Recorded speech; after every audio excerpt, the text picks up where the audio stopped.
Good evening, everybody. Welcome to Game Week 2 of the Galeria Smite League. I am Caragold, joined by none other than Vile Blood Mitch and lovely Princess on production there. First of all, Mitch, this is the first time we've cast together, so hello and welcome. Hello, and it's glad to finally cast with you after how long? Probably about 2 years of working together. We finally actually on a cast together, and I'm very excited. Not just because this is a new competitive season of Galeria, this is a new competitive season of Smite. There's so much going on. We could sit and talk for 2 hours pre to this game, couldn't we? Because all the changes that have come into play. But what I want to know from you before we go into picks and bans, Mitch, is what are you expecting to see in terms of changes from Season 9? I mean, there's so much to talk about, and to be honest, I really won't be surprised if we see things of the meta before Season 10 drop, where people are going into these safety picks, stuff like Ishtar, the Maui, which you've seen banned, like a lot of old picks that we saw in Worlds especially will probably still be here, and then stuff like competitive staples such as Humbats, all these like competitive gods that have always been prevalent. We might see some spicy picks, but honestly, we just have to see what they pick, because right now, we've already gone through the first ban phase. We have indeed, and what I love about Smite is something I like to call the world aftershock, and that is all of the high-performing gods from the recent Smite World Championships usually end up in the bans when the season starts again, and that's exactly what we've seen here. Thanatos taking off the table, Cyclone Spin rocking that one at Worlds. Kernanos as well, we saw him in mid during Worlds, and then Ishtar and Maui definitely taking off the board. And would you agree that these are actually some of the highest-performing gods at the moment? Yeah, I can agree with pretty much all of these bans. Thana I'm a bit too unsure of, because that's completely dependent on the player then, because I don't think Thana as a god was overperforming, it was definitely the player piloting it, but it's honestly a safe ban, I can understand it, but I'm more terrified of Thor, which is the first pick for Mahakali, because the amount of damage and the global pressure he ensues is just ridiculous. Yeah, and Thor was a god who I thought towards the end of Season 9 was actually performing very, very well. Certainly in the games that I was watching and taking part in myself. His ability to just one-tap people almost came out of nowhere, really, because he wasn't very prevalent at the start of Season 9. But, you know, he's an ever-present god, Thor. He's been in the game since the very start, and now he's back with a vengeance. And this may be, you know, could Order of the Blight be made to pay here for letting him through kind of unchallenged, I guess? Well, I mean, Order of Blight have got 2 top pickers that's pretty healthy themselves. They managed to get Sol, who I know is very popular since this patch drops, a lot of damage, a lot of lane pressure, and just the amount of pressure she can bring, especially with her auto attack scaling, is just ridiculous. It's time to turn this battle in our favor. And who utilizes the very strong bluestone currently, and then Mahakali responding with an Athena, which with the new map is definitely useful to have, and Medusa, someone who's regularly comboed with her. Definitely so. That taunt into Petrify is certainly a terrifying prospect, because if you're caught by the taunt and you don't have your beads, well, you're going to take it full force, aren't you? Because there's no escaping that one. But just to touch upon Cuchulainn, he is a solo laner. He's almost like, if you're ever present, there's never a bad time for Gilgamesh. He's always pretty good. And he's quite safe because he doesn't really get bullied too much. And I think with the changes to the solo lane, I think more now than ever, if you do get bullied early on, you can really fall behind, because there is a lot of farm in that solo lane now. Yeah, I do agree, but Cuchulainn, one benefit that Cuchulainn has, that since he doesn't rely on mana, he has his rage mechanic. If his blue gets invaded, he doesn't have to really worry about losing that mana presence, because he can still regenerate through his rage. So it's a very safe pick, whether you have the pressure where you can do a lot of damage in your rage form, go around, get early rotations, or you can fall back. Even if your blue's invaded, you can still rely on your abilities since you don't have that mana. And then with Order of Blight taking the Gilgamesh, which is quite an interesting pick. Yeah, I think the double support ban here from Mahakali onto Umoja and Kepi suggests that they don't think that Gilgamesh is going to be support. I'm guessing they're sort of banking on that being in the jungle. But if no traditional Guardian comes through now, and that Gilgamesh was for the support role, then we dine in the afterlife. There may be 2 cheap and easy bans there that they've managed to avoid. Yeah, and now with Osiris coming through with Order of Blight, it does look more likely for Gilgamesh. And honestly, I think you can go either with Gilgamesh, you can't break out support, because his kit has so much CC into it. Like, no matter how much you nerf Gilgamesh's damage, there's so much CC in his kit, which is just honestly ridiculous. And now we see the Osiris, so with Osiris most likely going jungle, because I don't think he's that viable in support. Cuchulainn most likely solo, and then Gilgamesh support, you never know what it could be. Yeah, and you know, seeing these 3 warriors on the field, and you know they're going to be spread across the map, it means that there's going to be a lot of strength early on here from Order of the Blight, and you have to be careful. The jungle at the moment is very big, and I'd like to know your thoughts on it, Mitch. How important is the jungle start now? Because from my opinion, it seems to be that the jungle start kind of dictates where the game goes at the moment. Yeah, as long as every team's on the same page, so far the start seems to be okay, with the blue, red, and yellow start getting everyone level 2 when they get to lane, and then the dual lane start is a bit more controversial. I think just doing 2 camps instead of all 3 is better, because even though you don't hit level 2, you get to lane early, which gives you more lane pressure, which is a lot more viable in dual lane. And now we see Mahakali grabbing the Hercules and the Agni, and Order of Blight hovering over the Chang'e, and late to the party, there it is. There it is indeed. So it looks like it is going to be Gilgamesh support. However, I wouldn't say that a Chang'e support is completely out of the question. It is still potentially an option. But just to touch upon jungle there, Mitch, sort of Season 8 and Season 9, what we saw a lot of was the jungle spent a lot more time in solo lane, possibly than maybe at any other season, really, because there was so much on that right side. And in my opinion, the duo lane kind of got a bit of an easy ride because there wasn't really much of a threat coming from that jungle too early. Whereas what I've seen so far of Season 10 is that is completely turned on its head. The jungle is now spending a lot more time over in that duo lane, and it's almost like the traditional reason why there used to be 2 people in that lane to begin with is back, and that is that your support has to protect you from pressure coming from the jungle. Now, is there enough burst damage on this potential jungle pick for Order of the Blight for that to be a big concern for Mahakali?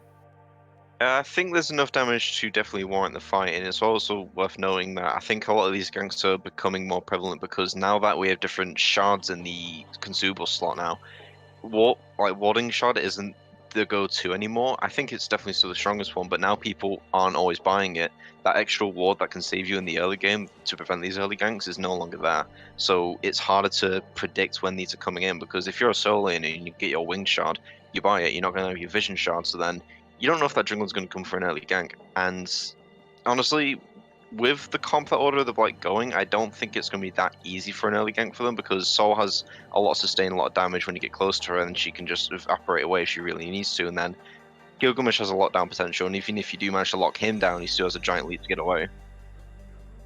Yeah, and one thing we have to touch upon here as well, we mentioned about the Athena Medusa combo. What about the Athena Agni combo? Now that's a lot of damage if you can, you know, get them beads burnt and activate the taunt. You're almost guaranteed for the Rainfire to connect. And it seems to me that if Mahakali can ride out what is going to be a rocky early start because of Order of the Blight's strength at the early stage of the game, if they can get to this mid game, you know, either level or slightly ahead, I think it could be a tricky one for Order of the Blight here. Yeah, I think Mahakali definitely has the overall better comp if I had to pick one out of the 2, because it screams more safety, it has a lot of teamfight potential, and it has a pretty good transferable late game. I do worry for the Order of the Blight comp though, but I don't hate it. I think it's still very strong. They just need to get that early pressure going. They certainly do. And I want to ask you here now, Mitch, about the starts for Jungleese, because it's definitely the most complex start we've ever seen in Smite, isn't it?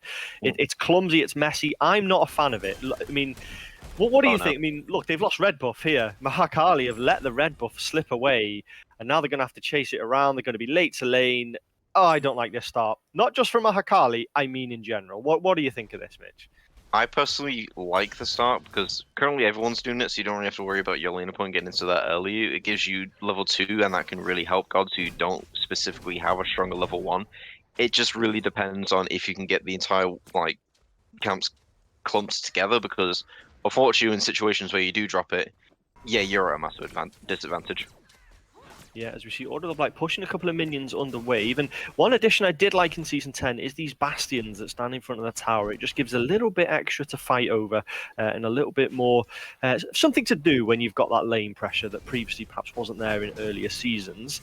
As we see a big taunt coming in from Athena. Doesn't manage to go anywhere. There no follow-up damage. And we see the first rotation over from East. And as you mentioned, Mitch, not too much they can take this early on. Bit of a wasted gank, you'd have to say there. Time spent that could have been spent elsewhere. And now the opposing jungler is over here as well. Will they get more out of this journey over. Double stun, though, by the Thor. There's the damage, there's the taunt, and there's the potential damage coming out from the side of Mahakali, looking to close down this Soul when the Disapparate ends, and there it goes. Rosie picks up first kill, down goes the Soul. And Mitch, you said there was a lot of escapability in that Soul, but not when Athena's waiting. Yeah, unfortunately, she's level 2, so she probably didn't have a Disapparate leveled up, but that's just one thing about Thor, right? Like, once his wall's down, it's down. You can't get past it, which is just really unfortunate. Yeah, it is, and it was a great stun, managed to catch 2. If we're being hypercritical, only caught 1 on the side of his the attacking team, but there we go, still resulted in first blood. And Mahakali, that's kind of the start they needed, isn't it? Because you'd have to say Order of the Blight are the one with the strongest early kit, but we're seeing, once again, Thor landing the stun onto 2. But not going to result in the kill this time. And Liner has made the better start of the 2 junglers. Yeah, I mean, it's definitely going to get their comp rolling, and it's also worth knowing that Liner's just a very talented jungler overall. Like, damage though. Shell has to come out here onto Rosie. Manages to avoid enough of the kill, but away she goes, and Cup of Clouds doing their job as a support there, and opportunity missed, though. Perhaps opportunity is not over the top gig. There's the stun. It's going to result in a kill, and lazy backing from Rosie. And Mitch, I am sorry, that is inexcusable because they done the hard bit. Yeah, that's unfortunate. Like, that Gilgamesh kill was just perfect. Managed to get the minion in, managed to get the stun, and managed to take back the kill that Mahakali put on the map, which definitely is a very good thing for the Order of the Blight's dual lane. Yeah, opening the door. We said Mahakali had made the good start over there, but that, there's no excuse. You can't lazy back. It just can't be done, can it? It's inexcusable. Double tap coming out from Liner, though, but a bit of healing coming out from Legared, and we have our first pause. We're going to skip through this one, as luckily this one is a replay, not a live fixture. And Mitch, is this gone how you expected it so far, or did you kind of expect Order of Blight to be putting a bit more pressure on, especially when they've got 3 warriors on the table? I mean, Mahakali's comp is very safe as well. If they go for the Agni, he's going to dash away. If they go for the Medusa, she has a dash, and then Athena has a taunt to peel for it as well, and then Athena has her own dash to get away. Thor is notoriously hard to pin down with his teleport, and then Hercules just has so much to stay in his kit. It's very hard to pin him down as well. So honestly, I think Order of the Blight are doing the right thing here. They're trying to farm up, and they're taking the kills that they can. Unfortunately, they managed to catch Rosie on a lazy back, which definitely helps them in a lot more ways than one. And it's also worth noting as well that the Osiris has got mannequins, so he is definitely looking for those other ganks. Yeah, definitely is. And one thing I want to point out here, Mitch, because you mentioned it in the pre-game, was the strength of Bluestone at the moment. It's currently on every single role except mid between the 2 teams. And does that just show you that that's an item that is definitely perhaps overperforming in compared to how they perhaps want it to perform? Oh yeah, no, definitely. I understand with the change where they didn't want it to be strong for people who spam abilities, but the amount of damage it just gives you, even if you just land one ability, is just unparamount, really. Like, in jungle, it helps with camp clear, with solo and support, it helps with jungle clear, and it also helps... Ooh, Coconuts throwing down the baseball onto Alfie, picking up a kill, and, you have to say... Hercules getting an early kill onto a Cucullin, not something you see too often. Cucullin is usually the unkillable, certainly until level 5.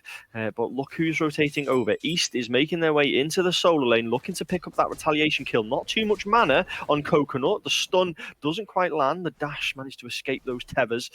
No retaliation kill. And Mitch, how important is the solo lane going to be here? Because we all know, anyone who's played Season 10, tanks rule the roost at the moment, don't they? Yeah, having a fed solo lane or ultra solo lane that did well in the laning phase is extremely difficult to deal with, especially with the ADC builds being a lot slower currently. The mages aren't doing as much damage as they'd really like to, so having a strong solo laner just disrupt your backline is extremely difficult to have to deal with, and it helps a lot with the late... Oh! Ordered Mess walks into a mess, gets stunned out by Liner. The follow-up damage came from Zareth as well. And that would look like it was going their way for a split second, but on the scene arrived the Thor.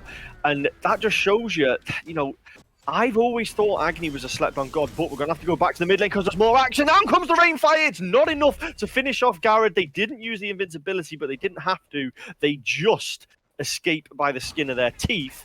And both of those fights, heavily involved was the Agni damage. And I can't even carry on handed it to you, Mitch, because there's another fight going on in the duo lane. Rosie is looking to escape. There's an Osiris in pursuit. Only needs one ability to finish this one off, and they do get it. Ace picks up Rosie. You're going to have to come in here, Mitch, because I am losing my breath. What have we just seen?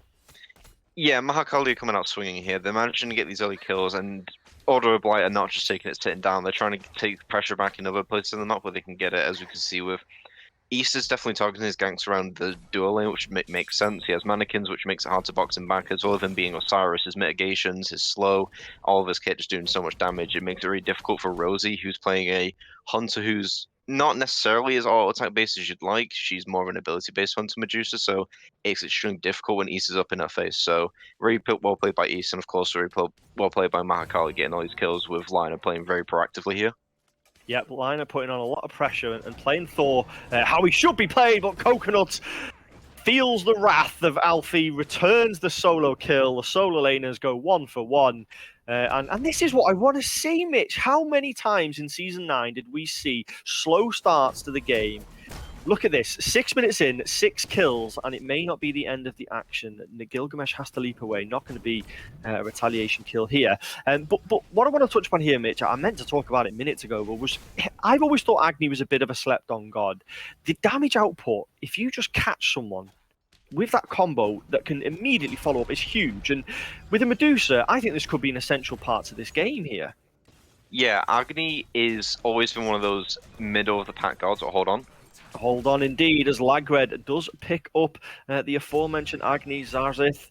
Not able to escape. Medusa didn't have the taunt. Athena did not have the taunt to drag them away and potentially save their mid laner. And of course, commentator's curse. I mentioned the strength of the potential Agni in this game right as they fall. But yeah, Mitch, Agni, come on. What are we saying? Is this a god who you expect to have a strong season 10? I don't necessarily think he'll have a strong season 10, however, I do think he will be prevalent. He's always been one of those middle-of-the-pack gods where he does a lot of AoE damage, which you want from a mage, but however, he does lack CC immunity, so he can't be picked all the time. He can definitely be counter-picked quite easily. However, he does benefit a lot from the jungle changes overall because how tight the corridors are currently, so it makes it very easy for him to get his damage off. Absolutely, certainly is the case. And I expect as soon as that Athena and team fights start happening around objectives, that's when Agni really comes into play, isn't it? You know, you can taunt them in, where people are in tight confined spaces around Fire Giant and Gold Fury. That rain fire damage can really, rain from above and cause a lot of pain to any grouped up enemies. As we see Liner taking a bit of pressure from Ordered Mess, but they do just back away. Up into the sky does go Liner. Where are they looking to land? They're looking to line onto the Chonga, but on the ball was Lagred, and they are away. But fight is not finished in the mid lane, as we see. Once again, Liner coming across, looking to secure the double tap. Berserker's Barrage doesn't really do a great deal. And a little bit of retaliation damage done. And we're getting to the stage now where rotations are going to start happening. As Ace picks up Rosie, we get a solo kill in the duo lane. And for the Medusa that has started Transcendence, that's going to put them behind a little bit further. Liner just about escapes. Winds of Shamash not quite enough, and that's quite a big kill over in the dual lane, isn't it, Mitch? Good pickup for Ace. Oh yeah, no. Once Sol gets running, she's extremely difficult because if you look over there, she's already trying to do a lot of tire damage, and once Sol has a passive online and she has pressure, it's extremely difficult to box into a Sol that's ahead. And honestly, it's going to be an uphill battle for Rosie here because she's already 1 in 3. She's losing farm, and again, a Medusa as a god currently she's not really dependent on the current builds. Like, I don't know how viable full ability damage hunters are currently, but as we know, it's attack speed and penetration that are kind of the meta for hunters. Like, crit isn't that good anymore, and Medusa doesn't really suit both of those builds, so hopefully Rosie can find herself into a position where she can hopefully recuperate this farm. Yeah, and we are going to see a little bit of boxing here as the two ADCs go at it. In comes Thor, doesn't connect though, nor does the Lacerate either, and Ace just does manage to escape from this one. Big taunt coming in though, Tower's doing its defensive duty, out comes the Petrify, and I think Bluestone secured the kill there as Rosie immediately fires back, and that is how you stop yourself falling behind, isn't it, Mitch? Oh yeah, that's definitely going to help her, and a good use of the ultimate there, gets the kill, gets her to recuperate some farm, and alleviate some of the soul pressure. Yeah, definitely did, and Bluestone coming into play there, getting the final hit to the kill. It's almost like we knew what was going to happen in this game. Who could have possibly predicted that? As we see a chase happening in the jungle. Osiris looking to close down onto the Thor there. Athena does taunt in. Here comes the rain fire as well, but it looks like there is enough tankiness on East to escape from this one relatively unscathed. Not finished yet, though, is Ordered Mess. They are going in hard here. As we see the first dance around an objective. Don't quite think we're at the mark for a Gulf Fury to be started up just yet, but we are, Mitch, at the stage of the game where rotations are now going to start coming into play, and that means that Athena, with her ability to get over to places quickly, is now coming online. Yeah, it's also worth knowing, because with this big Season 10 map changes, that hold on. Hold on, indeed. Solo lane fight once again. Underneath the tower is Alfie. Manages to survive the initial rage coming their way from Coconuts and is going to back in time to survive. But Liner on the scene once again. That's another gank over into this duo lane. And I said in the pre-game that Jungle is now focusing a lot more on duo than they used to. And it's been shown already, Mitch. 3 kills that they've contributed to over here. Yeah, no, definitely. They're going for after Ace K just to really alleviate the soul pressure, and it's putting Rosie back on the map. They're equal levels currently, and now Ace K is 3 deaths down, so now it's very much equal. And I can imagine with how well it's been going, Lina's definitely going to still be looking at that duo lane, because right now solo laners are just really hard to kill. They're really tanky. They have good ways to get away. So it's just not really worth for Lina to go into solo lane at the moment unless the kill is very much there for her. She's also putting a lot of pressure on mid as well, so it's definitely the mid left side that she's definitely focusing on. Yeah, definitely is. And you have to say Lina's been absolutely key to everything that's gone on so far. And you mentioned in the pre-game, Mitch, that the Thor was top picked, not just because of how well Thor's playing at the moment, but how well Thor is being played at the moment, but also it may well be a comfort pick as well. And it's certainly paid off. The justification of this top pick Thor is on show for everybody to see. Athena making their way over to the solo lane to potentially try and keep Coconut alive here. They do push them back towards the tower. There is the heal on Coconut to keep them alive, but Kakulin is just too tanky. You need a lot more damage in the lane if you're going to be taking him down. Berserker's Barrage from Liner. It does come onto Ordered Mess, but I think they're just going to slap it out here. Not going to be any kills over here. So yeah, Mitch, we mentioned tanks before and how strong they are. I personally think Glad Shield is the most broken item in the game at the moment. Whisper that one quietly. And Kakulin procs it better than most. If they can keep this Kakulin ahead, I think when the rotations start happening, they are going to have big things to say. Yeah, Kakulin as a god as well is very difficult to deal with as a backliner, because he's going to leap in, he has a knock-up ultimate, and once his passive triggers and he switches forms, he has a CC immune ultimate where he trembles everybody, does a lot of damage, he can push people around, and that's why Kakulin has always been one of those gods that sneaks back into the meta, because as long as the build suits him, which it definitely does, especially with the Bluestone item being buffed, it allows him to do that easier. And solo laners, as you said, being tanks just being as strong as they are, having as much damage as Kakulin is definitely something that to be happy about and try and abuse as much as possible. Yeah, it certainly isn't. And to be honest, I didn't expect a great deal of kills over in the solo lane with a Herc and a Kakulin. Usually it's a bit of a wet noodle fight. But, there is strength in these tanks early on now, and even against each other. So we have seen a handful of kills. Certainly more than I'd have expected to if this was Season 9. I definitely think kills are back on the table. But I have to say, Coconut has had their blue buff pretty much routinely stolen from them this game, and Liner finally looks like they're going to do something about that. But over in duo lane, big Petrify onto the soul, but it's not enough to do any damage. There is the Lord of the Afterlife. Up in the side does go Liner. Where are they going to land? Not on Rosie, because they have been taken away from Ace. Liner does have to... how did Liner get over there? I do apologise. Maybe I was looking at the wrong person. But yes, we got kill over in the duo lane, rotation over the solo lane, not going to result in a kill. And Mitch, first goal Fury is going the way of Order of the Blight. Yeah, that was a pretty big misplay on Mahakali there. Unfortunately, Rosie died, and then with the Athena going all the way to the solo lane, there just was no Mahakali pressure in the left side of the map. So that's a pretty free gold for Order of the Blight. Is that what happened? Did Athena go up in the sky in duo lane? I thought that was Thor going up. It shows how much attention I've been paying. Nope. From left all the way to right. Yeah, I don't think Rosie was probably too happy about that one, considering they died fairly soon after it. Order of the Blight are going to follow up this Gulf Fury with a Pyromancer, although it is going to be contested by Mahakali, and they're going to contest it enough to force them to drop it. Liner is waiting, though, and are they going to steal this? They're looking to. They don't. Mahakali Don't manage to steal that one away. There's the Rainfire. Not going to connect. But we've got dashes into the jungle, and Agni caught out. Lagared there to pick that one up. Fight not finished. Both teams slugging it out. Coconut looking to get heavily involved in this one, but Order of the Blight look like they've got their target. It was Liner, but now they've switched their focus over to the right lane. And that's a big pickup early on in that fight, isn't it, Mitch? Because now it's potentially opens up the setting up for this first Fire Giant. Yeah, and just shows how good Chang'e is currently, especially in this matchup, because Chang'e has a lot of safety with a 2 giving a CC and damage immunity, but with her ultimate, again with the tight corridors, it's very easy to set up for it, and as we saw, it completely wiped out Mahakali there.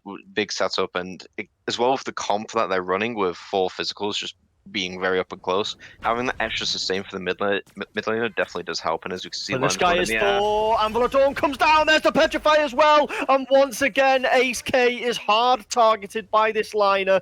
And you have to say they've done a pretty good job of making sure that their ADC does not fall behind. They put a lot of pressure in duo lane.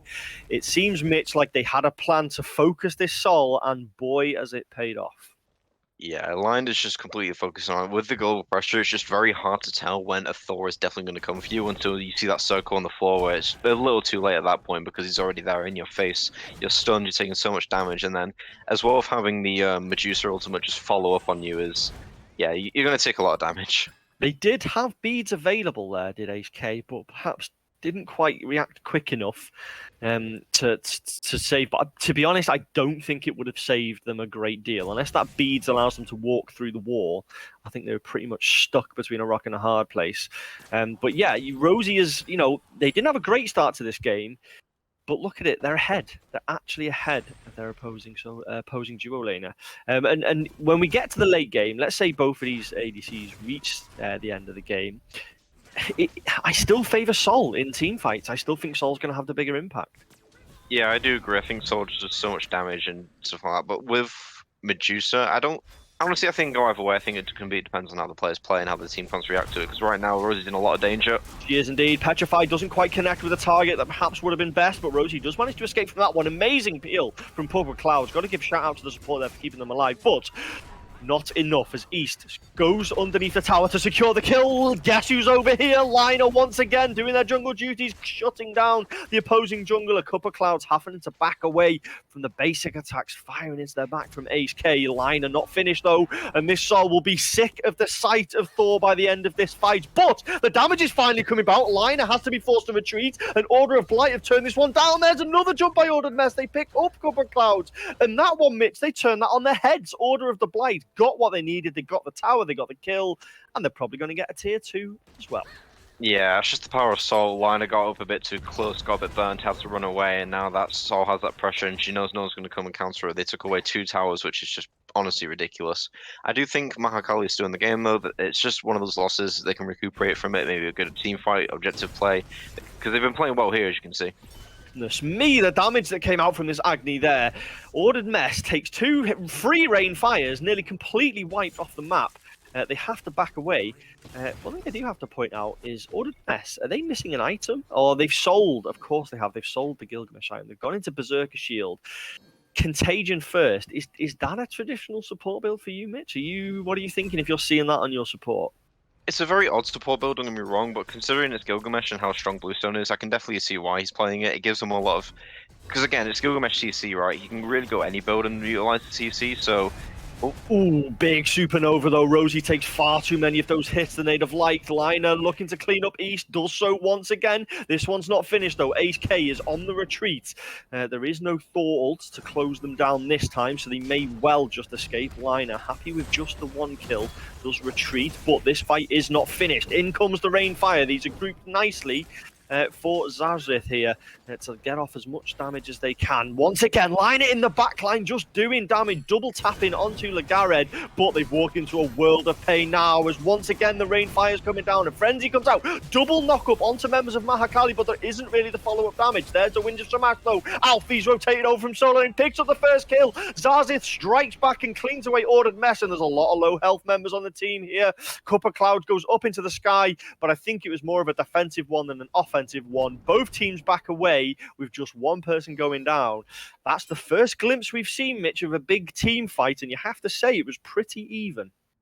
Oh yeah, no, definitely both teams playing extremely well there now.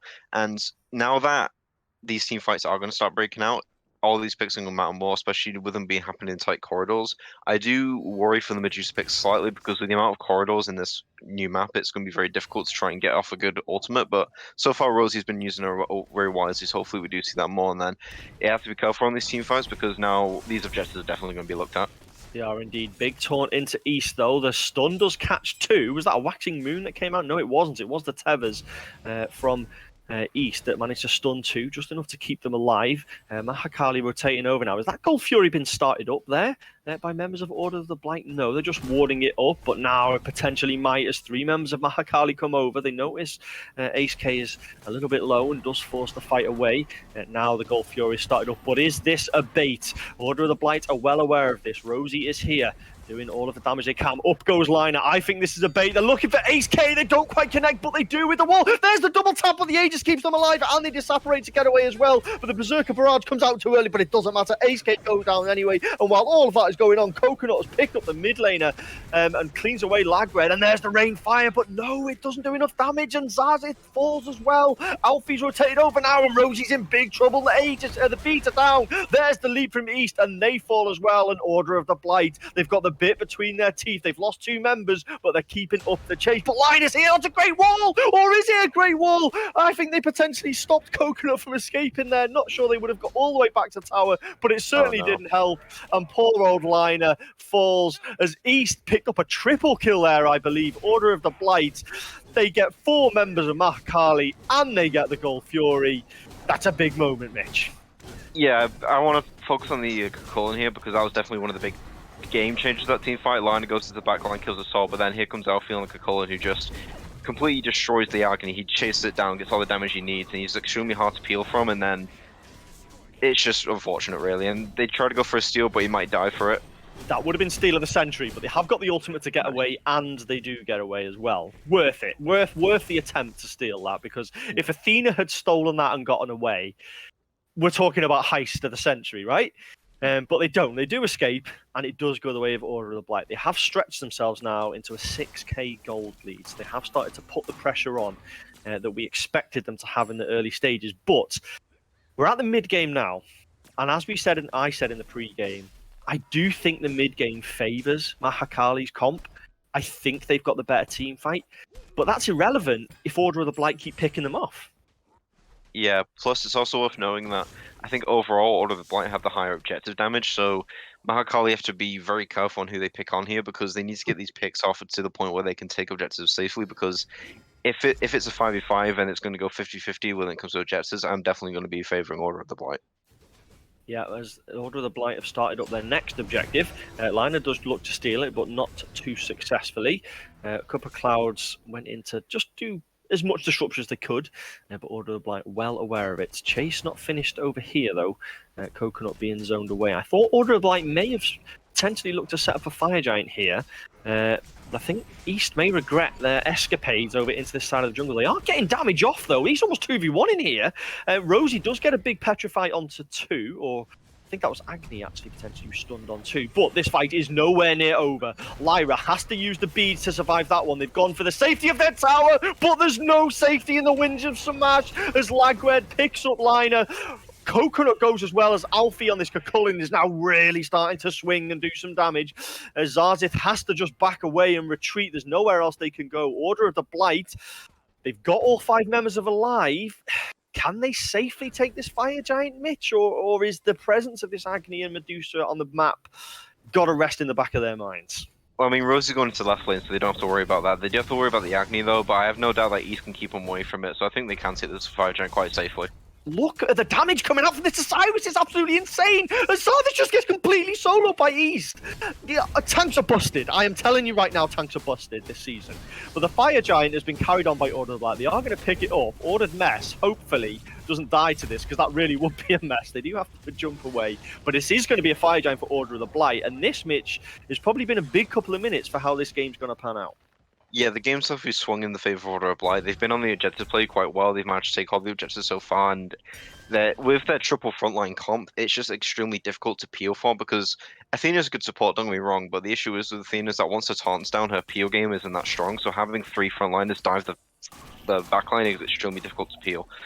So Mahakali now have to try and play the defense, and honestly, their comp has okay defense, but not the best, but they definitely have to play the cards right if they want to try and defend these Phoenixes, because now that with the Fire Giant or the Blight are definitely going to be trying to look to take these towers and eventually move on to the Phoenixes.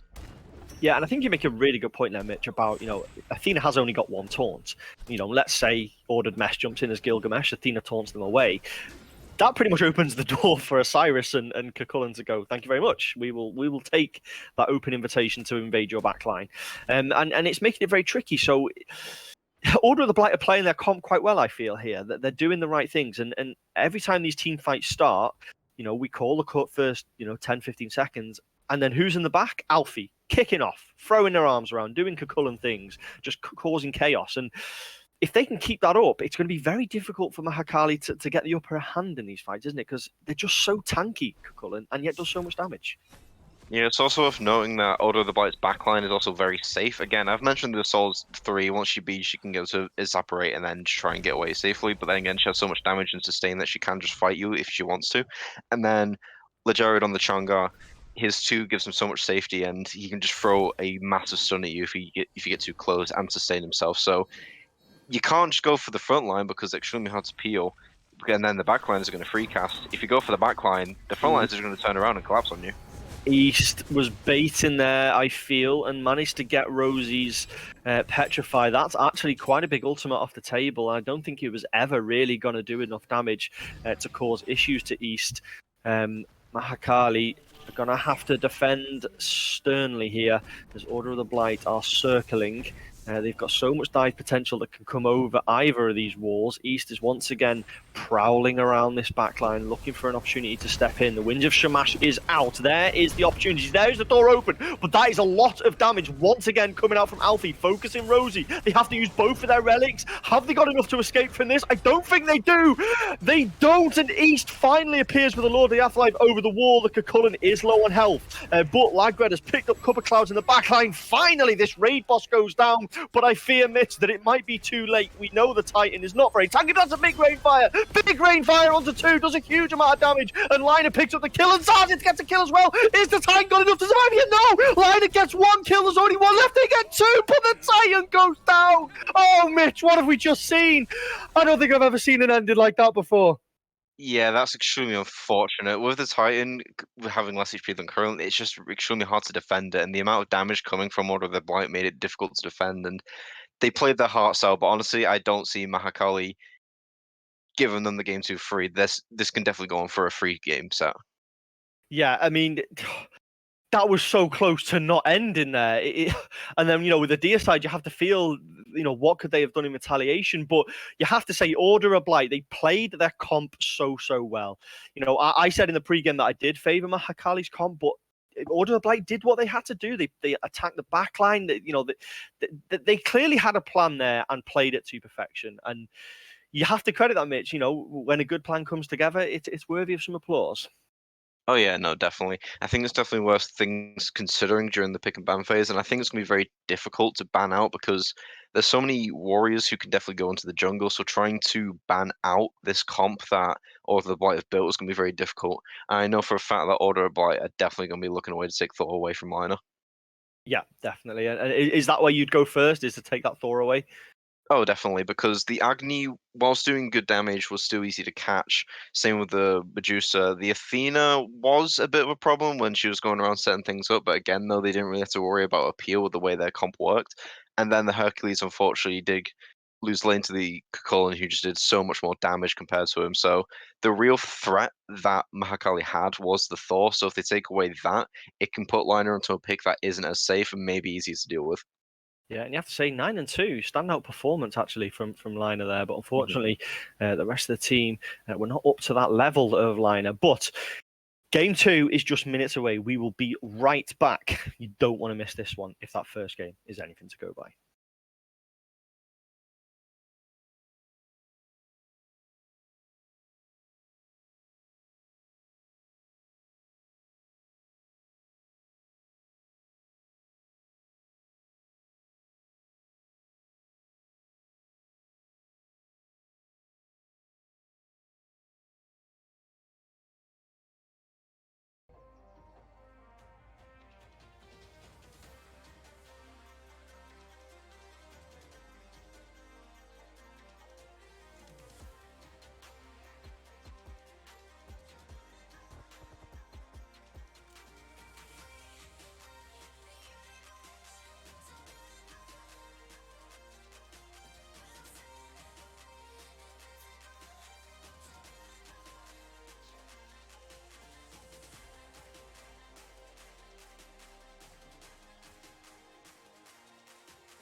Welcome back, everybody. Game number 2, just minutes away from taking place. We are into picks and bans, and we finished off game number 1, Mitch, with one of the most bizarre endings I think I've ever seen. I think we figured it out between us that it looked like it was Contagion that took the Titan down. But what are you doing now if you're Mahakali coming into this second game? You mentioned about the Thor ban. Is there anything else they need to change? Do they need a bit more synergy, maybe, or what are you thinking? What are you saying if you're the coach for Mahakali? I think their comp overall is okay. I don't think there's necessarily something wrong with their comp, but if Order of the Blight are going to run a very tanky triple frontline comp again, they're going to need safer picks to try and counteract that.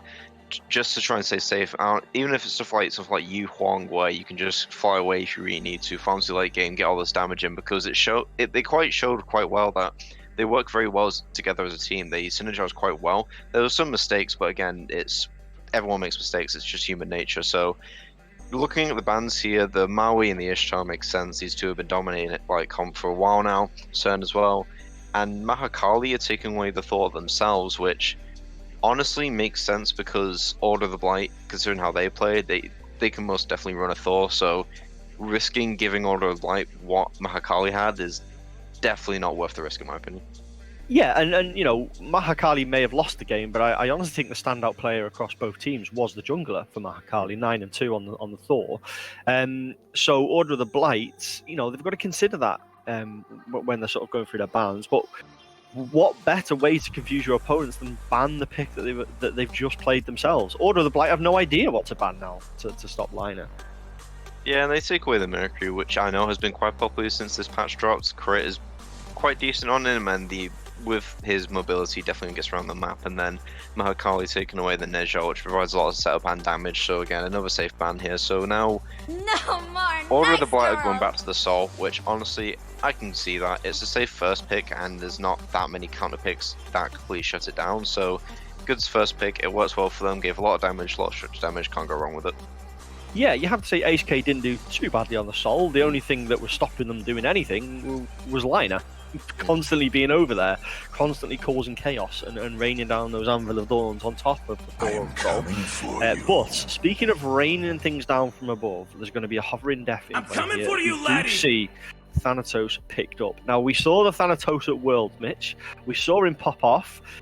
Are you convinced by Thanatos, or are you saying this is a little bit of hype that's been left lingering from the performances we saw over at Worlds?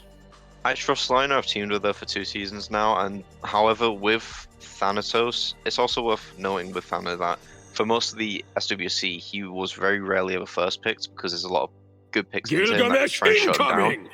So I think maybe waiting off and getting something a bit stronger could have been the better play here, where you can bring it out towards the last. And Order of Blight are bringing back the Gilgamesh, which, considering how the game went, is most likely support again. And again, you can't blame them. They're recreating the comp that they had before. And even it could be better now with the Guan Yu. Again, has a safe laning phase, has a good late game, has team sustain. Just an overall good pick. And it does go well into the Kukulkan, which Mahakali are taking themselves, which was again very good for the Order of Blight. Yeah, we're seeing very, very similar very, very similar picks so far. From what we saw to game number 1, to turn this battle in our favor. Through again for Mahakali. Now, one of the things about Athena is obviously the taunt is massive. It's great for peel, it's great for engage, and it also opens a lot of doors in terms of people who can combo into it. So this kind of puts a bit of a question mark in the minds of Order of Blight now, doesn't it? Because if you try and ban something that would combo into this Athena from the mid lane, for example, there's just too many. Where do you even start with that? Well, I'll tell you where they start. The Medusa. Mm-hmm. Yeah, it's a good combo, and Rosie was playing it well considering how the game was going, and Mahakali are taking away the Changar, which again, you don't really want to give it to Order of the Blight, especially if they're running the Guan Yu, and just the amount of sustain that has is ridiculous. But I'm not too fan of the Athena again, because it's bringing up the issue of, okay, we managed to peel the Gilgamesh off the backline, but there's a Guan Yu that just ran past us who's going for the backline as well. It doesn't have that team rage peel that can definitely worth it, and there's other gods you can pick. For example, a Ganesh maybe wouldn't be bad if they're going to be hard diving you so much. Zol could definitely come into play there. If you really need to help peel for the sustain, maybe Geb wouldn't be bad to get the shield, give the CC cleanse, get the ult, big massive stun. I don't know about the Athena, but again, they were making the aggressive plays, which she does help for, which is good. And then all of the Blight are taken away. There's your Blanque, who got buffed, so that makes sense. He's very safeguard, brings a lot of team fight potential. And then Mahakali taking away the Osiris and picking up a Tiamat. Tiamat indeed, and Tiamat is a god that, if we remember this time last year, goodness me, were they tearing things up in that mid lane. They got a couple of nerfs, fell off towards the end of season 9. I did expect to see more of Tiamat at Worlds than we did, but alas we did not. But Tiamat, I think, is someone who's going to have a very, very strong season 10, just from what I've seen from some of the changes in items. And speaking of people who've had strong seasons, Scylla ever present in that mid lane. But this is an interesting comp, isn't it, Mitch? If we just look at the gods that are on show here, it's quite a difficult one to predict who's going where there. This is exciting! For Order of the Blight, I think it's just what happened last time. I think it's going to be Gilgamesh support again. Guan Yu is going to go into solo because it's going to take a Cullen very safe. Also works very well with Bluestone, but again, Gilgamesh probably running Bluestone himself. The Rat is squishier than the Osiris, but he can get into that backline and he provides the global pressure that Thor gave, obviously now on a different god, now that Thor's taken away. And it sets up with the knock-up as well with the Scylla damage late game, so I think it's a very good comp of the Order of the Blight. It's the same playstyle they were running before, and since they ran it so well last game, it makes sense why they're doing it again. The Tiamat for Mahakali is also a good pick in my opinion. It gives her a leap. She can change into stances where she needs. If she needs to play a bit more reserved, she can go back, go into a flying stance, and if she needs to go into the full dive, she can leap in, get her mitigation to be a bit more tanky. I do worry for the fact that she lacks the CC immunity again, because if she gets caught in a Gilgamesh ultimate, that's definitely going to be an issue. And then Mahakali are finishing off their comp with a Jingwei, which is the hunter safe pick, really. I was just about to say that to you, Mitch. You mentioned that Order of Blight are going to be looking to engage heavily. They're going to be looking to get to that back line, bait out the taunt from Athena, and then, as they did last game, completely follow it up. However, Jingwei, probably the most mobile hunter in the game. Definitely the safest. Definitely has that ability to fly away. And of course, if they're quick enough on the reactions, they can get away from that Ratatask knock-up as well. So yeah, that's a smart pick for me from Mahakali. That's a pick where they've thought about the enemy comp and they've picked cleverly into it.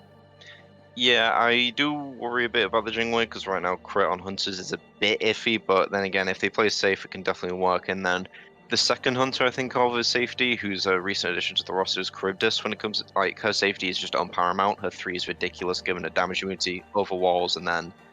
But honestly, Jingwei, good pick, safety, and we'll just have to see when we get into game. Yeah, we will indeed, and we get ready to go into game number 2. And the important thing to remember here is, Mitch, this is only the second week in, but going 2 losses in this early can have a big effect on the mentals, can't it, for the rest of the season? I don't really know if it's really going to bring Mahakali down. From what I know of the players, just from personally and stuff like that, they seem to be teams that, even if it gets rough, they'll go in with their heads up, which is definitely something company. Oh, as we see the messy jungle start, I'll tell you now, as long as I cast for Season 10, I will say how little I like the start to the jungle this season. It's so clumsy, it's so messy, and there's so much damage put out to the people who have to clear those buffs. But the players have made it certainly a lot cleaner than I have, as we see Ace K, of course, walk past the purple buff. As I say, they did a good job of it. But dual lane action early on. We've got Gilgamesh jumping in, Ordered Mess. Once again, looking to close down Rosie. This is a lot of damage coming out already. They don't quite have the speed to close down that retreating Jingwei in Order of Blight. Force Mahakali back underneath their tower. But look who is lurking in the jungle. We've got Lina making their way over. Maybe not quite enough burst damage yet to really punish an overstep from Ordered Mess here. But I expect to see a lot going on in this dual lane early, Mitch, especially with the picks on show here. Yeah, Lina's with Thanatos as a pick, well, they definitely know she's there now. It looks like they're going to start a fight here. They are indeed. In comes Soul's damage, the silence into the taunt onto Ordered Mess, but again, like Gilgamesh, early tankiness just pretty much prevents any damage being done. As we see East just taking a sniff of what's going on around here, not a great deal, as they cycle their way around. And jungle invades are such a big thing this season, aren't they, Mitch? Because there's so much to take there now, and there's so much space to go into. Yeah, with the jungle farm now being more than there is, it allows junglers to get hit. Oh, early kill. Jungle fight and jungle victory for Lina. They catch East. overstepping into that left side jungle and punish them. And I think, if my eyes do not deceive me, the Silence and Thanatos managed to catch the dash from the Ratatasker. And look who else is in trouble as well, as Lagared gets caught by the ever-present Liner once again. And Mitch, they started game 1 well, and they've started game 2 well. Yeah, just the Thana's just a very suitable pick for Lina. She likes to get in early. She likes to start doing things as soon as she can. So I think Thana is still a bit of a risky pick because whilst he is global like Thor, he does have the more single target damage compared to Thor. But then Thor has more team fight presence, has a bit more safety. So I shouldn't even mention who this is over in the in the solo lane. Sorry, of course it's Liner. Of course it's a kill. But the tower, you might be Kakullan, but you're not tanky enough to take 2 tower shots. Liner gets over here, does get the kill, but the unfortunate dash from Coconut means they take 2 hits. And Mitch, it's almost like everywhere we go, Liner is there. Yeah, she's just getting involved, giving that map pressure, trying to do as much as she can on the Thanatos, because if Thanatos falls behind, he's not the best god in the he's harder to play late game, let's say the least. He still has an execute late game, but if he gets behind, if he goes in for that execute and they see it, it can be easy to counter and then completely blow him up. So whilst Lina can play aggressive, she has to be very careful and not to play too aggressive because she can be punished for it.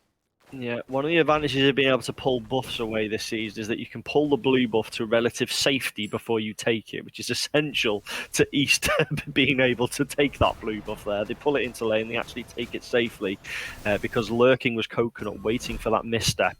Speaking of a misstep, there's a drop kick from Ordered Mess, but Rosie just zips away from that one. And Mahakali, I wouldn't say there's a lead in place at the moment, but they've certainly made the brighter start.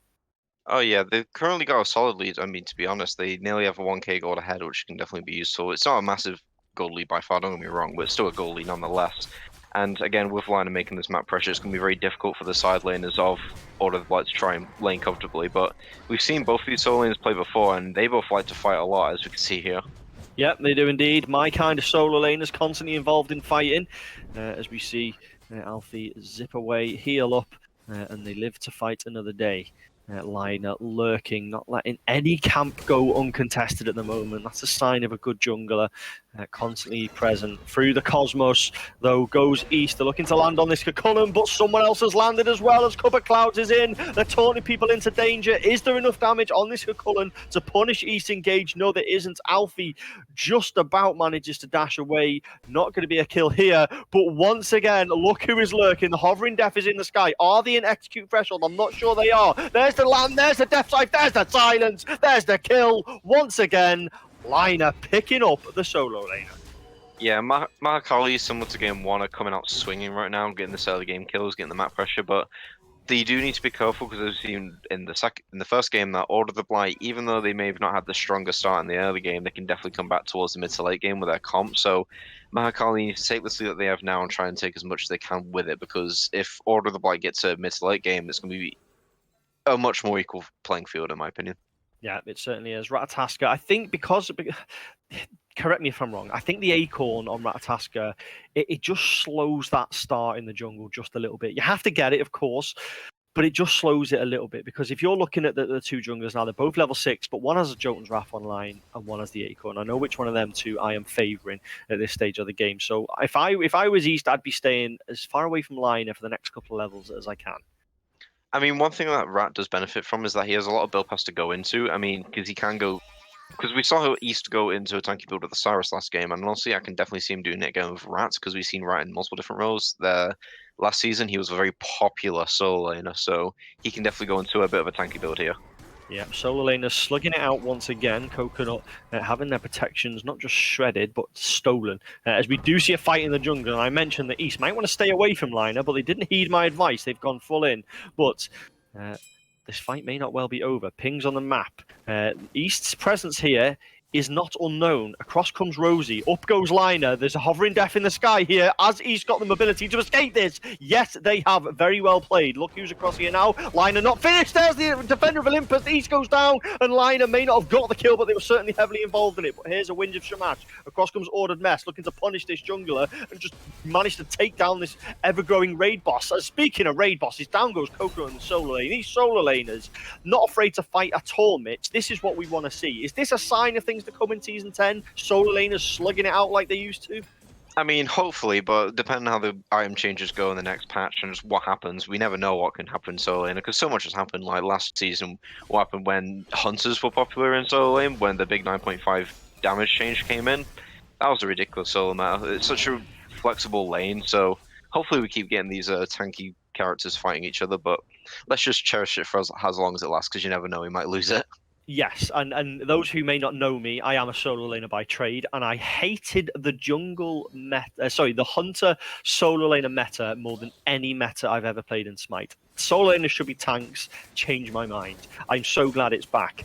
Mahakali, once again, pressuring these mid camps, and you have to say they've done a really good job so far of making sure that no, sorry, what's the word I'm looking for? No neutral camps are uncontested. Hovering Death once again in the sky. Look at that burst damage onto Scylla. Up into the I'm a Monster to escape. That taunt is not going to do too much damage. She's CC immune. And off she goes. Liner, ever present, causing chaos. Not quite enough damage there, Mitch, though, to secure the kill. But East has to back away as well. And Order of the Blight are going in one at a time here. Mahakali will say thank you very much. They will just keep chipping away the damage. No kills, though. And Mitch, these two teams, they're showing a lot of spirit in their team fights, aren't they? This isn't going to be a game where they're just farming up. They're going at it, hammer and tongue.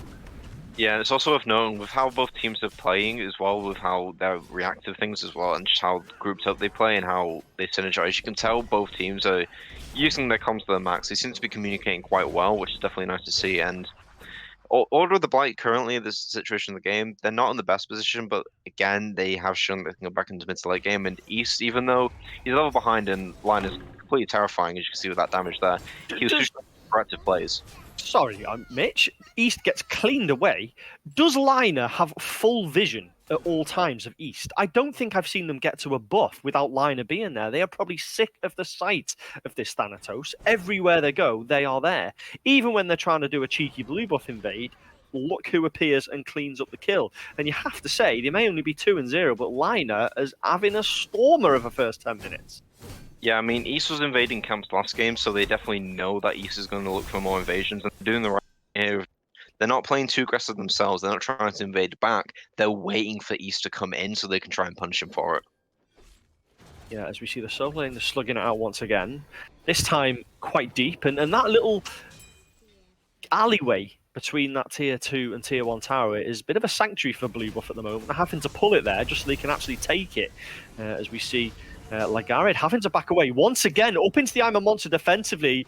Guess who is hovering in the sky though? Liner with the execute. Yeah, I'm a Monster's not quick enough, and East is looking to punish this one, but the damage of retaliation is there. But no, they do take them down. I thought the lifesteal for a second there from Liner was going to be enough, but no. East gets the retaliation kill, and I think they probably just breathed the biggest sigh of relief that they have in this entire set when they finally get a kill onto their opposing jungler. If she was thought she was getting away from that, by the way, she definitely would have teleported and got away. It's just one of those things with Thanos that once he's in, he's in. He can't really get out, and he has the damage to try and fight back. He almost killed East there. If Ordered Mess didn't come over and help him there, he definitely could have died. So again, it's just it gives him this breathing room of if Liner goes too deep, they can punish her, which is definitely something Order of the Blight have to take advantage of. Yeah, as these two ADCs have got a great little duel going on here as well. Very, very evenly matched. And I have to say, Mitch, this is the first competitive game that I've cast of Season 10. And if this is a sign of things to come, this is a meta I am going to greatly enjoy, because there is a lot of team fighting all across the map. This is brilliant. Yeah, and I also want to point out as well as that, Rosie, is that both this duel lane, like this duel lane for both ADCs, is going a lot better for them because the junglers aren't going for them. Liner hasn't showed as much pressure as she has in the duel lane she has in solo lane, but Rosie and Ace K haven't died yet, so this is a lot calmer for them. That gives them the chance to farm, fight each other. But honestly, if one of them dies, I can definitely see the other team's jungler reacting and then going to make their presence known. certainly so. The first death, when you get to like the 12 or 13-minute mark and the ADCs haven't died yet, the frustrating thing is you can die once and almost lose 2 towers for it, and you just get punished so harshly for that first death. So yeah, it's going to be a big one as we see once again grouping around the mid lane.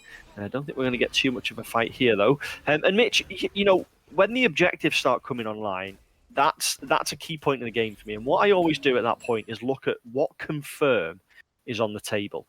And if you look at the confirm that's on the table here, you have to say Order of the Blight miles ahead of what they can potentially steal, what they can potentially confirm in terms of objectives. Not a great deal on Mahakali that you'd say we need to be careful here. Yeah, they have good burn damage, but again, with the Scylla and the Sol, it has a lot higher burst damage, which does confirm the objectives. And one thing I do want to point out as well is that one of the reasons that there's so much fighting in this map and this meta currently as it begins is Odon. Big stun onto Rosie, but the airstrike is used defensively. Defender of Olympus is over here as well.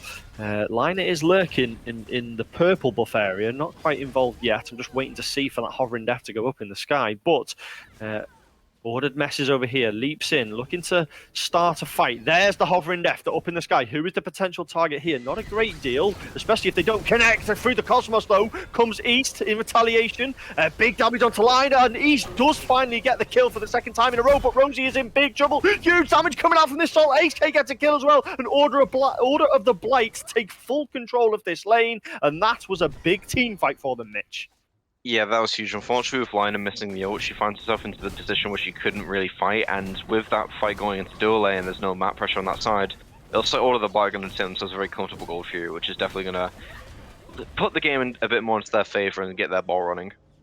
Yeah, and Smite is a cruel mistress, let me tell you that. Lina had one of the strongest 10 minutes I've seen for a good while, now behind at 13 minutes because East has been in the right place at the right time, got the farm, got the kills, now ahead. And that's frustrating, isn't it, Mitch? Because it almost undoes all the good work he did early on. I mean, as well as I was trying to say before the fight broke out, is that now that, see, when Season 10 dropped, a lot of stuff was removed, which provided a lot of safety for people in terms of farm. Hold on, there might be a kill here. There might indeed. East doesn't have any escape, but the only escape they're going to get is the sweet escape of death. But there's a big Emma monster over the wall, and Lina could not get the hovering death off quick enough, and Lagared responded quickly and punished.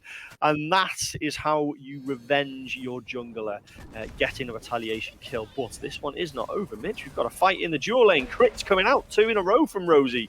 Not bad from just a rage. But Ace K does have the mobility and the lifesteal to escape from this one. But Cobra Clouds didn't fully retreat from that one. They're there with a taunt. There's the beads and the Aegis from Ace K, which means they haven't got anything for the next taunt. Are they going to keep this fight up? Yes, they are. Rosie still involved, looking to land the basics, but the Disapparate may disapparate more than just Sol here and may completely break this fight up. Low on mana. Ace K still sticking around though, but no, the fight has broken away. Is this a chase that they're going to regret here, Mitch? Because they're not finished. They've got no mana. Where are they going? I mean, Order of Blight know that they have their map pressure currently, so they're going to try and take this Pyromancer, but it looks like Mahakali are definitely onto what they're doing. Oh, hovering death, and Lina and East continue their duel of the ages. Another kill between the junglers, and this pursuit is still going on in ADC. I mentioned it before that they started the fight. Are they backing? What is going on? What is going on in that duel lane? They've followed them all the way to tower with very little mana. And Rosie and Ace K are going at it, and you have to say, Ace K, what are you doing? Rosie will take that all day long. They had mana, they had health. You had nothing. What is going on, Mitch? Can you explain that one to me? That's a very odd positioning choice. I think he just got a bit too cocky with the soul sustain and the damage, because I wouldn't really take on my lane opponent behind their tier 1 tower, because Rosie's proven to everyone that she is a very capable ADC. She knows when to punch, she knows when to take fights when she needs to. Oh, big taunt! Oh, huge taunt from Cuba Clouds, and Zarzith follows up with another kill onto Lagred as well. 2 members of Order of the Blight go down, and that was a massive taunt from Cuba Clouds there, Mitch. Pulled in 3. Yeah, and hopefully now that Mahakali have managed to win this fight, they should be able to take this objective here. And I think this might be one of, if not the second objectives they've had this entire set, considering how much Order of the Blight have been controlling these objectives. And I really hope I get to say this now, that hopefully no more fights will break out. But there probably will be, so I'm going to try and be as quick as I can.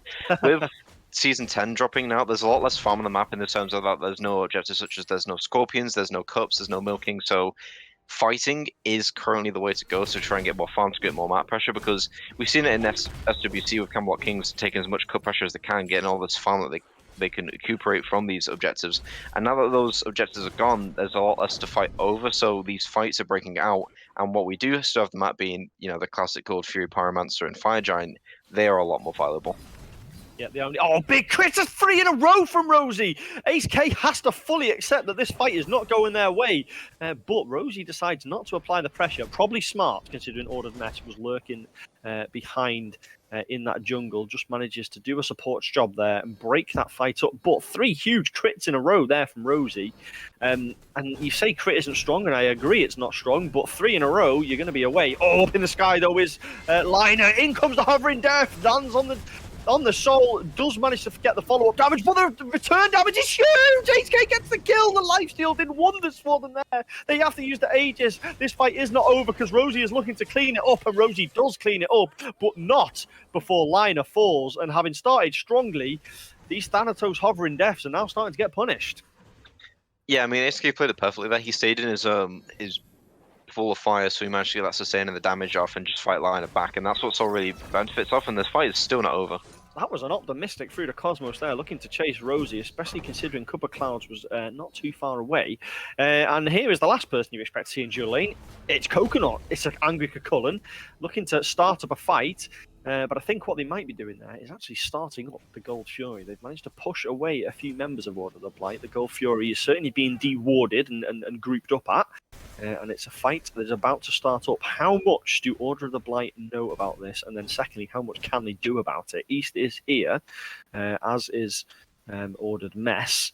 But Mahakali decide against going for it and actually break away. Liner once again with the blink. There's the damage, and Liner is doing a wonderful job of cleaning away this mid lane as soon as they get an opportunity. And this is starting to become a bit of a problem, isn't it, for this Scylla? Yeah, I mean, I think Mahakali probably played it perfectly there because, one, Athena wasn't tanky enough to tank it, so there was definitely a risk of Order of the Blight coming in and trying to steal it. So they back up, the Athena goes to back, gets her health back, goes buys items, and then they manage to get a pick in the mid lane, which is definitely something you can ask for because now they can all group up. And now they're grouping up, they're taking this Oni Fury. Maybe Order of the Blight can try and take it, but honestly, I think it's lost. I think Mahakali are going to take this quite comfortably, and with it being Oni as well, this is going to be very useful for the Fire Giant because if these Oni minions are left unchecked, it's definitely going to apply a lot more map pressure. It certainly is, and Cup of Clouds did their job pretty well there of keeping East away from the action. So, Mahakali, having had a pretty tough time in game number 1 with objectives, have certainly taken this game by the scruff of the neck and sorted that problem out, and they've secured, I think, all of them so far. Certainly, as Ordered Mess is getting heavily involved with 2 members here. Not quite enough damage on his end, though, to put out enough to worry Mahakali, and they do have to hard retreat. And it just feels like at the moment Mahakali are winning all of the little fights. Yeah, as well with the Thanatos as well as that I forgot to bring up is that with Order of the Blight running this tankier front line, the Thanatos execution is just way more valuable. Danger here though for Ace K. They're baited in by the back by Rosie. The damage coming out from the Thanatos. The Supernova does not connect. Does get some damage off onto line though, and they have to retreat. Defender of Olympus is on its way. Doesn't quite do enough damage to Ace K that I'd have expected, but guess who does? Liner hovers from above, slams down onto Ace K. And they get the kill, and not only the kill, that is a fully uncleared wave of Oni minions pushing up to tier 2, and now they can use this to apply pressure on right, but it might be too late because Coconut is being hard chased through their jungle. East does get a kill, so they trade kills opposite sides of the map to the junglers, and now it looks like we're going to have a little fight over the Pyromancer. Yeah, I mean, with Ace K being out of the way and Coconut dying as well, it's definitely a 4v4, but with Coconut dying, that relieves a lot of pressure on that side, so they can just take the Pyromancer quite safely here. It does allow them to get to the bomb as well, which is definitely going to help them in terms of taking towers and structures when you get the chance, but now that Gold Fury and Pyromancer's off the map, Fire Giant is the one only there, so these next fights could be crucial because if this Fire Giant is left uncontested, considering how strong it is currently and the way that the map is, it's definitely worth something worth fighting for. Yeah, we didn't really see a Fire Giant fight in game number 1, did we? I think there was only one Fire Giant taken, and it was taken relatively uncontested. And I always feel that Fire Giant fights are where you see the most action Ordered Mess is probably seeing a bit more action than they'd like at the moment, as they have to run away from members of Mahakali. They've realised that there's members of Mahakali everywhere, though, because there's one behind them now as well, as in goes Kuro Clouds, and they pull them into danger. Ordered Mess gets cleaned away. Up in the sky is Liner. So is East as well, looking at 4 targets below them, perhaps not thinking about going in, but they do. Luckily has the dash to quickly escape, as they realise that maybe jumping into 4 perhaps isn't the smartest idea. But Mahakali are going to help themselves to what looks like a relatively free Fire Giant here, because there's no members of Order of the Blight anywhere near. This is a potentially mistake, I think, Mitch. This is fairly free for them.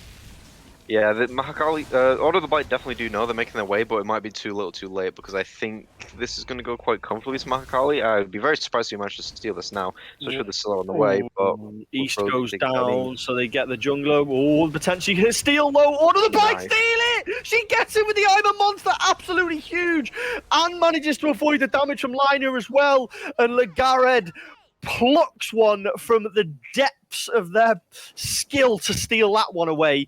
That Fire Giant looked, for all intents and purposes, like Mahakali were going to take it. When they picked up East, they must have thought, great, Fire Giant and a kill. And while all of this is going on, Mitch, there's pressure going on that left side Phoenix. But Ace K, have they got what they need to escape from this one? Mahakali looking to close down. There's a Hovering Death. There's a Jingwei. There's everything on the pursuit. Ace K, what have they got in the bank to escape from this one? The Hovering Death just falls short. The lifesteal comes out from Ace K. They get a lot of damage onto Liner. There is the separate, but I fear it's only going to be a matter of time till they fall. That's exactly what happens. And Mitch, that was a huge steal from Order of the Blight. Yeah, I still think ASK did the right thing here, because there's no way he could have rotated over to the Fire Giant. If it was Storm, he definitely would have wasted his time. So I understand why he went over and split push, got a lot of map pressure, but East and Legared played that extremely well. Like, East distracts them, basically going, haha, look at me, I'm a scroll. Once he dies, I think Mahakali got to this point where, yeah, nothing can really steal it now. They definitely knew the Scylla was there, but I think they were hoping they could secure it easy, but another fight is breaking out here. It is indeed, and members of the Order of the Blight, with Fire Giant on their side, are still being outnumbered here and out-damaged, as Ordered Mess has to do everything they can to escape. The Winter Shamash does enough slowing, actually, to allow them to put a bit of gap between them. And you have to say, I didn't expect them to come out of that one as a 2, but they certainly did. But, you know, Mahakali, they have to regroup and reinvigorize here, don't they? Because you have to feel, if you're on that team, you're a bit annoyed at that Fire Giant steal, aren't you? Because it probably was a bit avoidable.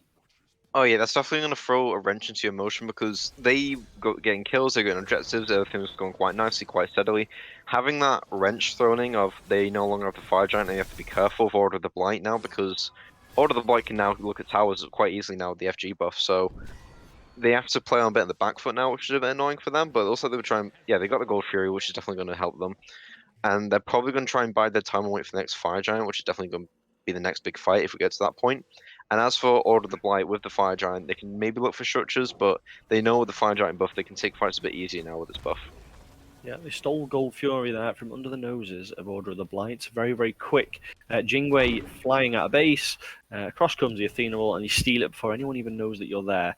So Mahakali, probably still with the anger in their belly at losing that Fire Giant, have now taken the first big objective, and now they're looking to potentially set up for the second one, with Pyromancer being circled by both teams here. A lot of grouping happening. Rosie isn't here. They are still over in that far lane, just looking to push up a little bit, considering the Phoenix has taken a bit of damage. Order of the Blight have started up the Pyromancer, but I feel like this is just a little bit of a bait. Order of the Blight do take it. Blink on, no Liner looking to secure East. Does use through the Cosmos, Hovering Death used in retaliation. You will not catch that Ratatasker, no matter how hard you try. Liner does not have the legs to reach the members of Order of the Blight that they perhaps wanted to, and this fight is kind of petering out a little bit. Fire Giant buff nearly over, or may well be over actually, or certainly has only got a little bit of time left on it, and this next Fire Giant, Mitch, it's going to be a big one, isn't it? Yeah, Liner's ultimate is down, and I think most ultimates will be back home once the Fire Giant arrives, but as long as Order of the Blight are holding on to the Scylla ultimate, it's definitely going to be a big play for this Fire Giant fight. And now, with Mahakali, they're trying to take as much tower pressure as they can now, taking the right tier 2, tier 1, which is definitely understandable now. They want to try and get this map pressure, so once they do take the Fire Giant, if they manage to get it, it's so that they can apply the map pressure and try and win, but it also, Order of the Blight have other plans. They do indeed. They're looking to put pressure onto this tier 2, make the most of what they have left of Fire Giant, but Ordered Mess takes a lot of damage, but that's a big stun in retaliation. Order of the Blight recognise that they're probably not going to get much more than the tier 1 from this mid lane at the moment, so they're on the hard retreat. Rosie solos east over in the solo lane. Where did that come from? Just about solos them, though. They're pretty low on health there. Not finished on the retreat, though. If they die to minions, Rosie, you better believe I'm going to clip that. They are away, though. Order of the Blight on the retreat. Alfie looking to escape this ever-present Kupo Clouds, who just seems to be at the heart of everything the Mahakali do. And you have to say, Mitch, they're certainly having the game 2 that you kind of expected them to have in game 1. They've come alive now. Yeah, Mahakali have definitely got the map pressure that they've won. They've managed to play around the comp because now that they know what Order of Blight his playstyle is so far, they've managed to adapt around it, and now they're setting up for this FG, which is going to be very difficult for them to take because Alfie's there, and with him being Guan Yu, it's going to be very hard to nail down, so they have to be careful of him. Legerid is definitely on his way, so they need to be careful with the Scylla roll, and then the amount of damage ASK can do on his own is just ridiculous. But also they're going to try and go with an ASK. Yeah, they've dropped the Fire Giant partially. They have looked to engage, but Fire Giant has done quite a bit of damage to members of Mahakali. That hasn't quite left them in the most comfortable position. I think if Order of the Blight go for a hard push here, they may well get something for it, and that is what they're going to do. The Fire Giant has tentatively been started up again by Rosie on their own. I think probably a little bit more than that if you do actually want to take it. Bit of an awkward Fire Giant fight this, though. Through the Cosmos does go east. I'm not sure who they're looking to pursue here. Looking for Liner, does land on top of them, but the hovering death had already been started. Where are they going with this one?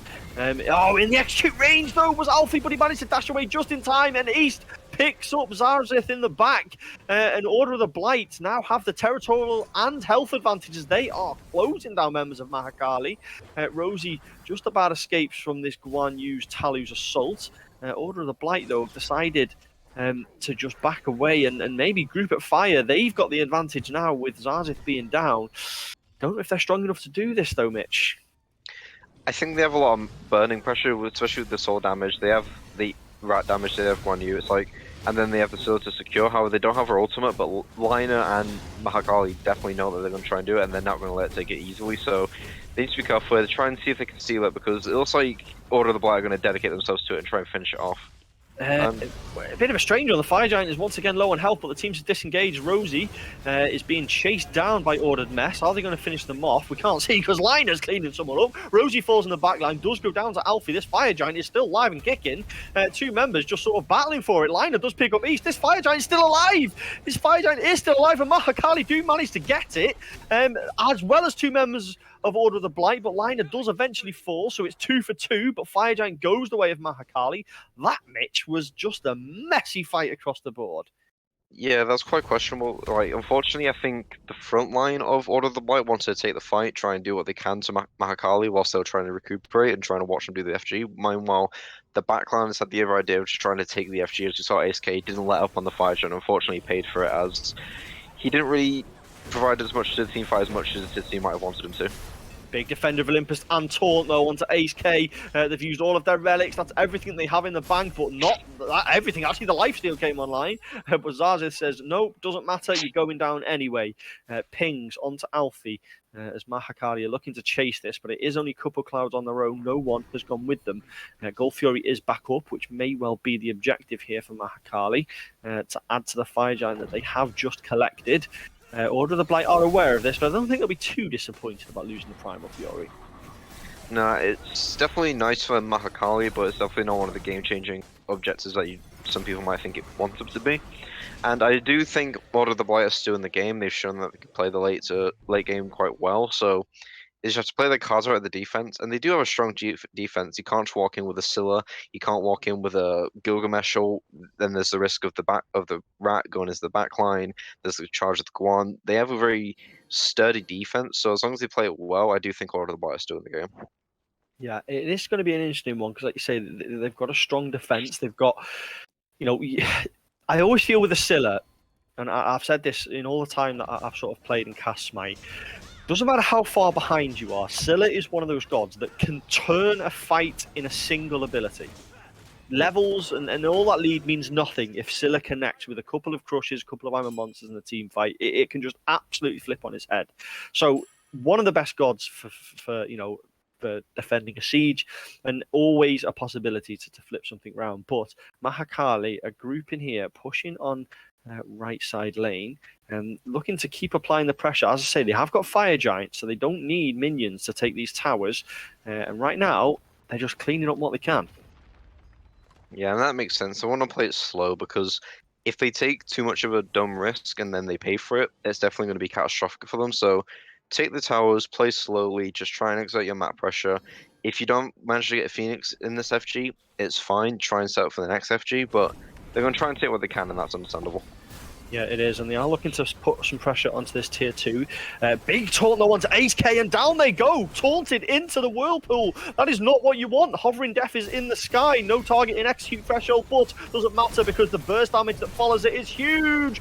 Oh, Big I'm a Monster, but it doesn't connect, and that's a huge ultimate to be off the table. And Order of the Blight are really up against it now, but East managing to get a big pick in the backline. If they can escape from this, it will be absolutely huge. Zarzith does pick up Ordered Mez. Rosie is looking to secure, and secure they do. And Mahakali, 4 members alive, 2 members of Order of the Blight. If they're going to defend this, Mitch, they are going to need some play for this Phoenix. They still have Scylla, which is definitely damage you have to be scared of, but honestly, he might just have to back off and not die here, because if he does die, that's definitely Titan, because unfortunately this is during when the Titan was bugged on low HP and defense, so they need to be very careful when the Titan's exposed here. But here comes in Alfie trying to defend. Yeah, it's not a bad amount of damage from this Guan Yu, actually. Liner is looking to punish. If Scylla goes down here, they're in big trouble, but doesn't. Does not at all. And yes, it is worth mentioning something Mitch touched upon there. This game was actually played yesterday before the hotfix for the Titans. So those of you who may not know, the Titans, upon release in Season 10, were very, very squishy, a lot weaker than they have been in previous seasons, to the point when it really was a bit of a problem, wasn't it, Mitch? And something had to be done. That hotfix did come out today, but it's not applicable to this game because it was played yesterday. Yeah, unfortunately, the Titan scaling of its HP and its defenses is bugged, so it's just not doing that. So, for this set alone, you need to be very careful when your Titan's exposed, because the right comp can just burn it. And it looks like with FG, this might be the last FG of the game, because I think which team gets this is going to be a very big decider. Yeah, I think if Mahakali get this as we approach, enhanced fire giant period, it's a huge thing to have on your side. And like I say, with the Titans the way they are, you don't necessarily need all the Phoenixes down. You don't even need all the towers down, let's be honest, to take the Titans in this current patch. But there is a taunt by Cover Clouds, pulling in Alfie into danger, but does quite get away. And what I've loved about these fights so far, Mitch, is they don't mean anything until East and Liner are in the sky. That's when things get serious, and that's when we have to keep an eye on what's going on. As Mahakali setting up for the Fire Giant. East a little bit exposed here, though, does manage to dash away from Liner, takes a death scythe for their troubles, and both members go up into the sky. As I've said, this is where the fight really kicks off. Where's the hovering death going? Not really any targets, has to be used defensively, as was the Through the Cosmos as well, so those 2 ultimates are down. So going to be an interesting one. Now, I'm a Monster is up in the sky, but Coconut takes him before they're even allowed to slam it down. And this is a huge fight for Mahakali, Mitch. This could well be the end. 8k go downs as well, and Mahakali are in prime position now, especially now that Ordered Mesh goes as well.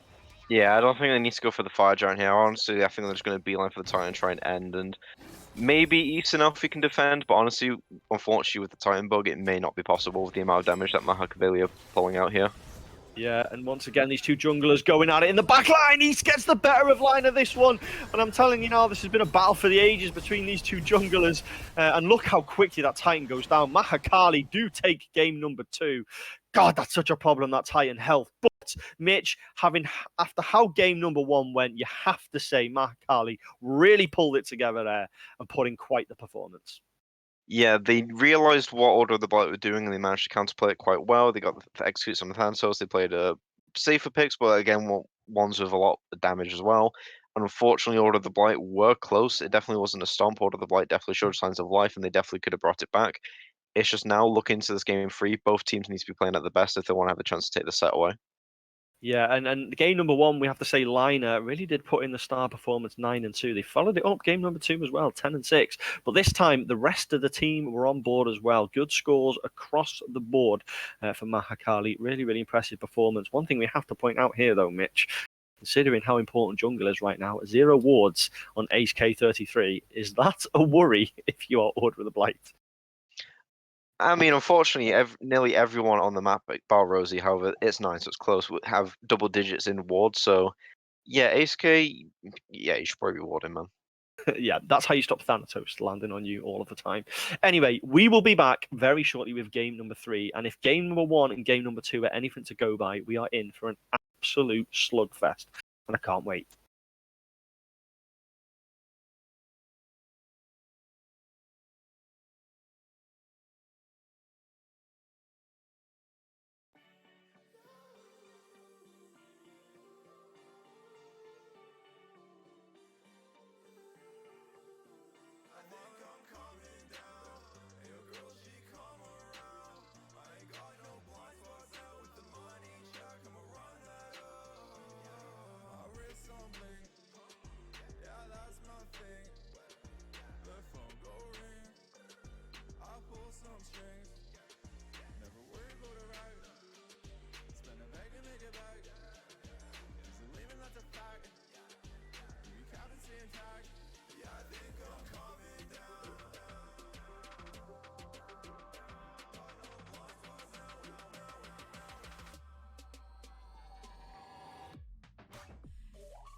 We are back, ladies and gentlemen. We are back for game number 3 between Order of the Blight and Mahakali, and it has been a blockbuster so far, Mitch. We've seen lots of fighting, we've seen lots of kills, and if this is a sign of Season 10, I absolutely love it. Yeah, it's been a very interesting set. Both teams have played very well, and with Order of Light taking the first game with their interesting comp and play style, and then Mahakali playing around that and managing to beat them in game 2, it's now game 3 where whoever wins the 6 is set, and I think that both teams are going to take what they learned here and try and apply it. Yeah, and what have they learned, Mitch? I mean, the take-home for me from both games is Lina is certainly someone to be concerned about, but also the Order of the Blight are a very organised team, that they certainly follow instructions well and they sort of group together well. So yeah, what have we learned from the first 2 games? Order of the Blight tends to play a triple tanky frontline with their jungler being a bit on the tanky side, and then both teams have prioritized global pressure as well, and now we've already seen that Thanatos and Thor have been taken off the map, so it's going to be interesting. And then Order of the Blight banning the Tiamat, which played exceptionally well last game, which is understandable. Nezha's been banned in all 3 games, has 100% ban participation currently, provides a lot of damage, provides a lot of setup, and honestly, if I was Order of the Blight, I can imagine they're going to shake things up quite a lot, because, for example, the Gilgamesh support game 1 played very well. I don't think Mahakali expected it at all. It did a lot of things, and then game 2 it fell behind. It couldn't really do what it wanted to do, and unfortunately that led to Mahakali's victory. I don't think it's solely the Gilgamesh, it's just an example of their playstyle. So I can imagine Order of the Blight now are going to play a bit different, because if they try and run the same strategy again, I think Mahakali definitely have plans for what to do. And then with the Maui and Kukulkan bans, Kukulkan been played every game till now. Now that he's banned, has been exceptional, and then Maui's been banned all 3 games. Yeah, Maui just has to be banned at this stage for me. I'm amazed that, you know, on the world stage we didn't see Maui getting banned out more. But this Ravana pick is an interesting one. Order of the Blight have gone for this sort of dive comp so far, haven't they, in both games? And Ravana certainly brings that. Yeah, he's a safe pick. He's a safe ability-based assassin. He can either go into jungle, he can go solo, so it's quite a nice flex pick as well. CC Moon Ultimate, CC Moon 2 really can't go wrong with Raven in most cases. It's a safe first pick. There's nothing that can really be picked into it that's a quote-unquote counter pick. So it's safe, but it does leave a lot open for Mahakali. One thing I'd like to point out is that Ishtar is open. Hantu dominated last season since the release, and even with the nurse, it's still very strong, so I can definitely see that maybe being hovered. And then the Mercury, who was banned game 1 and 2, which is now being put in the hands of Lina, and she likes Mercury as well, so I'm very interested to see how it performs, but they still have to pick their second pick, which could be anything currently. They could go back to the Athena, they could maybe take away the Sol that Order of the Blight have been enjoying. There's all picks there, and that's what they're going to do. Yep, they are indeed going to pick up the Sol and the Mercury to boot as well. Mercury was banned out twice in the first 2 games, but the third time has slipped through and is now available. Is that a comfort pick, Mitch, you think, or do you think Mercury is worthy of top pick at the moment? Lina likes Mercury. From the times I've teamed with her now for nearly 2 seasons, it's a god pool that she's always brought up. She's always liked Mercury, and with the item changes, that definitely benefited him, and his movement speed, his mobility around the map, it definitely suits Lina's playstyle of getting him there, doing a lot of damage. So it makes sense, and both teams know that because both teams have both banned it. Mercury's quite a good priority pick. Bit dangerous first pick, but then Order of the Blight are taking a pick that they took from game 1 and it was banned from in game 2. They're taking it back here with the Chang'e, with the sustain, the damage, and they're hovering over a Jing Tian, which is a very different change in the support tempo, in my opinion, because it was Gilgamesh support. This could be Jing Tian solo, don't get me wrong, but it's going back to a Guardian now, a bit more traditional support build, and it's very good with as well. There's one as it mitigates basic attack damage, so if he hits Mercury, if he hits Sol, the basic attack's going to be doing less damage. Yeah, you are right. It isn't. If it is support, as you say, it may well be solo. It is definitely a change in pace because it's been 2 very aggressive supports, hasn't it? Well, in fact, you could probably say it's been 4 aggressive supports, considering Athena was picked up twice by Mahakali, and this Merlin. This is a pick that I'm interested in because I've always thought Merlin has had a solid place at the top of the meta. The only really time he fell out was when mages as a whole fell out. But does he play well into this Chang'e? Because Chang'e can negate quite a bit if she times that Moonlit Waltz well. I don't think Merlin's been... he has been top of the meta before, don't get me wrong, but I don't think... It's mainly because he lacks a CC immunity, and then he's a late game focused god, as is he has to farm quite a while to get his damage online. But when it is online, it does an incredible amount. He has to be careful because Chang'e has the CC as the stun, Xingqian has the knock-up, and then he has his ultimate. Raven can lock him down as well, so he has to utilize his speeds, and he has to be very careful with his teleport, because if Order of Blight see it happen, they're going to try and jump on him, and they've been playing dive all this set, so it makes sense. And then with these bans, Cernanos, again, another banned all game. Osiris, take away from East, he played exceptionally well in the first game, makes sense. The Athena finally being taken away from Mahakali, and they're taking the Guan Yu themselves for solo lane. Bluestone damage, very good, was played well in the second game, even though it didn't win the game. But Guan Yu's still a very solid safeguard, which provides a lot of team fight potential.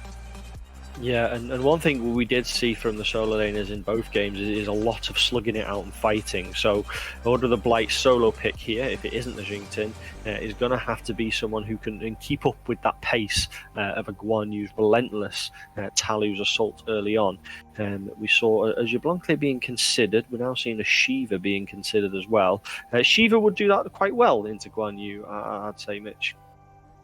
Yeah, but I do prefer this Darji here for jungle, and then looking like a Camazotz for solo. So with this Darji, I really like it because Sol, Mercury, and Merlin don't have CC immune ultimates. So death comes by night. But okay, going with the Jabloncle makes sense. So okay, paint me the picture, Mitch. Who's going where here? Is this Camazotz solo or Ravana solo? This would probably be Camazotz solo with the amount of sustain he has, a lot of damage, and jungle, so then it can dive in. East can play very aggressively. He can try and attack liners as soon as he can, because with Mercury he needs to get his damage online. He's not as much as an early game focused. I think Ravan definitely has the better early game, so it allows East to play aggressively. And then the Jablonque, now I think this is the first time he's been picked in GSL middle division, where he's been buffed now, where his ultimate gives him bonus attack speed, and with the blind it's just a very good comp oriented guard. And now Mahakali finishing off with the Ganesh, which is very much anti-dive comp, where if you dive him, he's going to ult and you're going to feel it.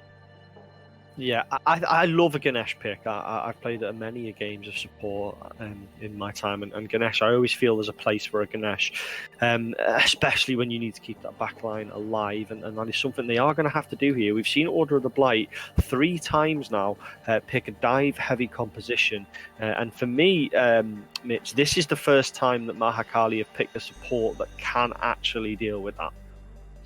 Yeah, with the Order of the Blight comp, my only criticisms, I think the Darji was actually a very good pick, because 4 of Mahakali's picks here don't have CC immune ultimates. I think that definitely would have provided them a massive team fight potential, and going with the Ravan, I do understand it. I think you could have put the Ravan solo and then picked the Darji, but Camazotz, Ravan still a lot of dive potential, still a lot of damage, so it's just going to see how it goes. Yeah, it's going to have to be finger on the pulse for Ganesh here to keep the Ravana and the Camazotz from getting to this Merlin, because if they can get to him, there's not a great deal that Merlin can do to keep a bar of hell off him. It is pretty much a sitting duck, but we will see how Mahakali deal with this. And from the first 2 games, Mitch, both teams can say that the game that they won, they were in quite comfortable position. Looking at the comps, is this too tight to call? For the first time in a while, I think I might actually be struggling to make a prediction here. If I had to put money on it with how both teams have been playing, considering how strong Mahakali have been in that early game, I'm definitely favoring their comp currently, but honestly, I don't swing either way. I think both teams have strong comp there, and I think both teams have the potential to take the victory. Yeah, as we see the ever messy starts over here. Are we missing someone? Are we missing someone? No, we're not. We were viewing the wrong lane. I thought we were looking at the yellow buffs. I got very confused for a second there, but here we are. Order of the Blight cleaning up their buffs. And we've seen in both games so far, Mitch, that the early game has been so important. Who does that favour here in this duo lane, where a lot of things have happened in the first 5 minutes? Well, unfortunately, Order of Blight have gone in for the triple proc, where it comes where they take both XP, they take the purple and the green, and they're paying for it. They don't have the early pressure here. No, they do not. As Mahakali with Rosie, a couple of clouds. And once again, solo laners slugging it out. Love it. Love this. Keep it up, guys. Love seeing action over in the solo lane, but duo lane is where it has all been at. East blinking in. There is the engage, looking to catch Rosie out of position. Is the Saffrate going to come online in time? They may not even have it leveled. They do have it leveled. They obviously recognise that might well be an early gank and playing that defensive ability level in order. Liner has all set, put pressure on this mid lane. Looking to do so again as Lagared just about moonlit waltzes their way out of things. But look who is here. East looking for the retaliation gank onto mid lane. Not enough damage. And it's hard to keep up because there's fights going on in a duo lane again as both sides slugging it out. Ace K is taking quite a bit of poke damage. Not enough to go down though. And Mitch, these sides, they're not looking to farm here, are they? They're looking to fight. No, yeah, they're definitely looking to fight here. And I mean, with Jing Chen Jablanque makes sense. Sol and Ganesh also make sense. They're both trying to take as much pressure as they can here because one, Order of the Blight don't want Mahakali to take the early game again, and then Mahakali wants to take it again. So right now, this is definitely more of a sturdy early game that we've seen compared to the first two games where it clearly went one side or the other. This is definitely a closer early game, and considering this is the third game and this third game is going to decide the set, I think both teams are going to play a bit safer here because they don't want to give the opposition massive pressure. Yeah, as Ordered Mess takes quite a bit of poke there from Rosie, and that's one thing that Sol does very well, is they apply poke pretty darn effectively. Liner has made their way over here. There is the blink, but only Ordered Mess to go for. They do throw them into danger, and Rosie says, thank you very much, there's first blood, and Alfie will be devastated that he missed out on first blood by about 5 seconds. Yeah, that's unfortunate. With now first blood going to Mahakali, as it did, I think, all 3 of the games currently. So they're going to get the first blood bounty, which is definitely going to be helpful for them, especially with the first kill going to Ace K.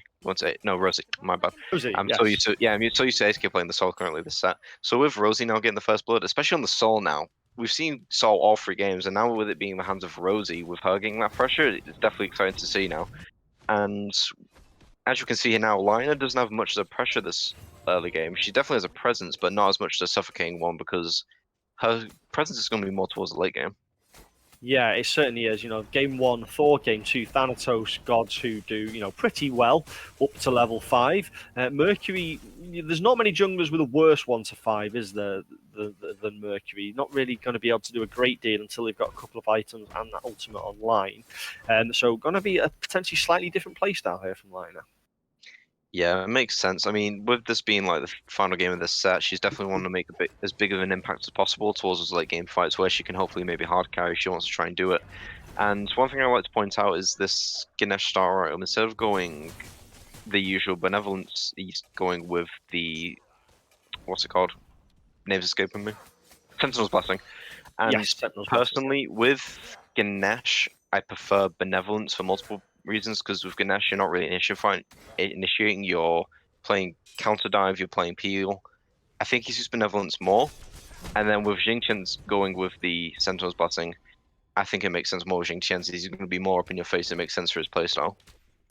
Yeah, it does. And one thing I will say about Season 10, and I think this is only healthy for a game state, is a lot of the new items have given, perhaps previously stale build paths a bit of life, haven't they? Because as boring as it was, Sentinel's Blessing or Benevolence into Thebes was pretty much standard, wasn't it, for a long time. But I think the new items have freshened that up a bit.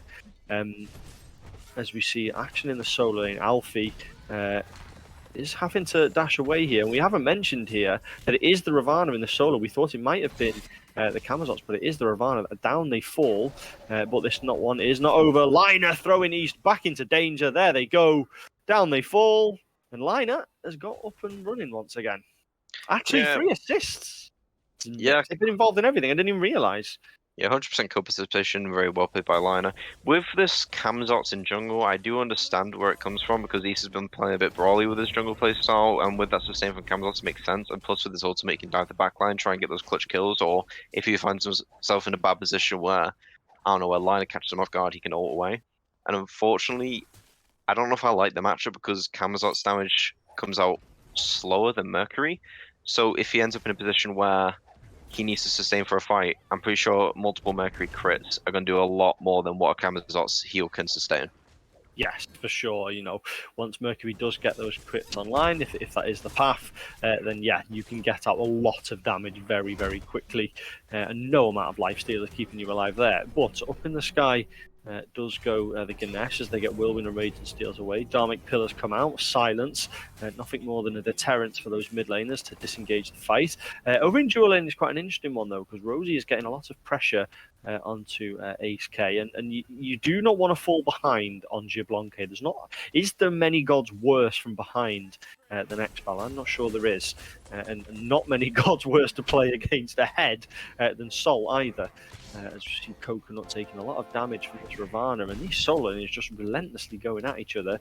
And once again, Mitch, this game has picked up where the other two left off. A lot of action early on. This is great.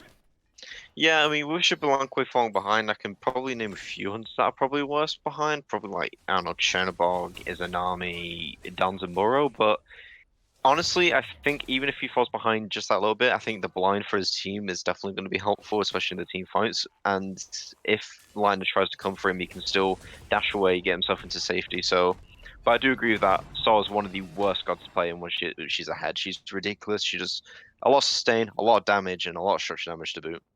Yeah, a lot of poke as well. East looking to back here. Is Liner going to punish this? Oh, that was close. That was close.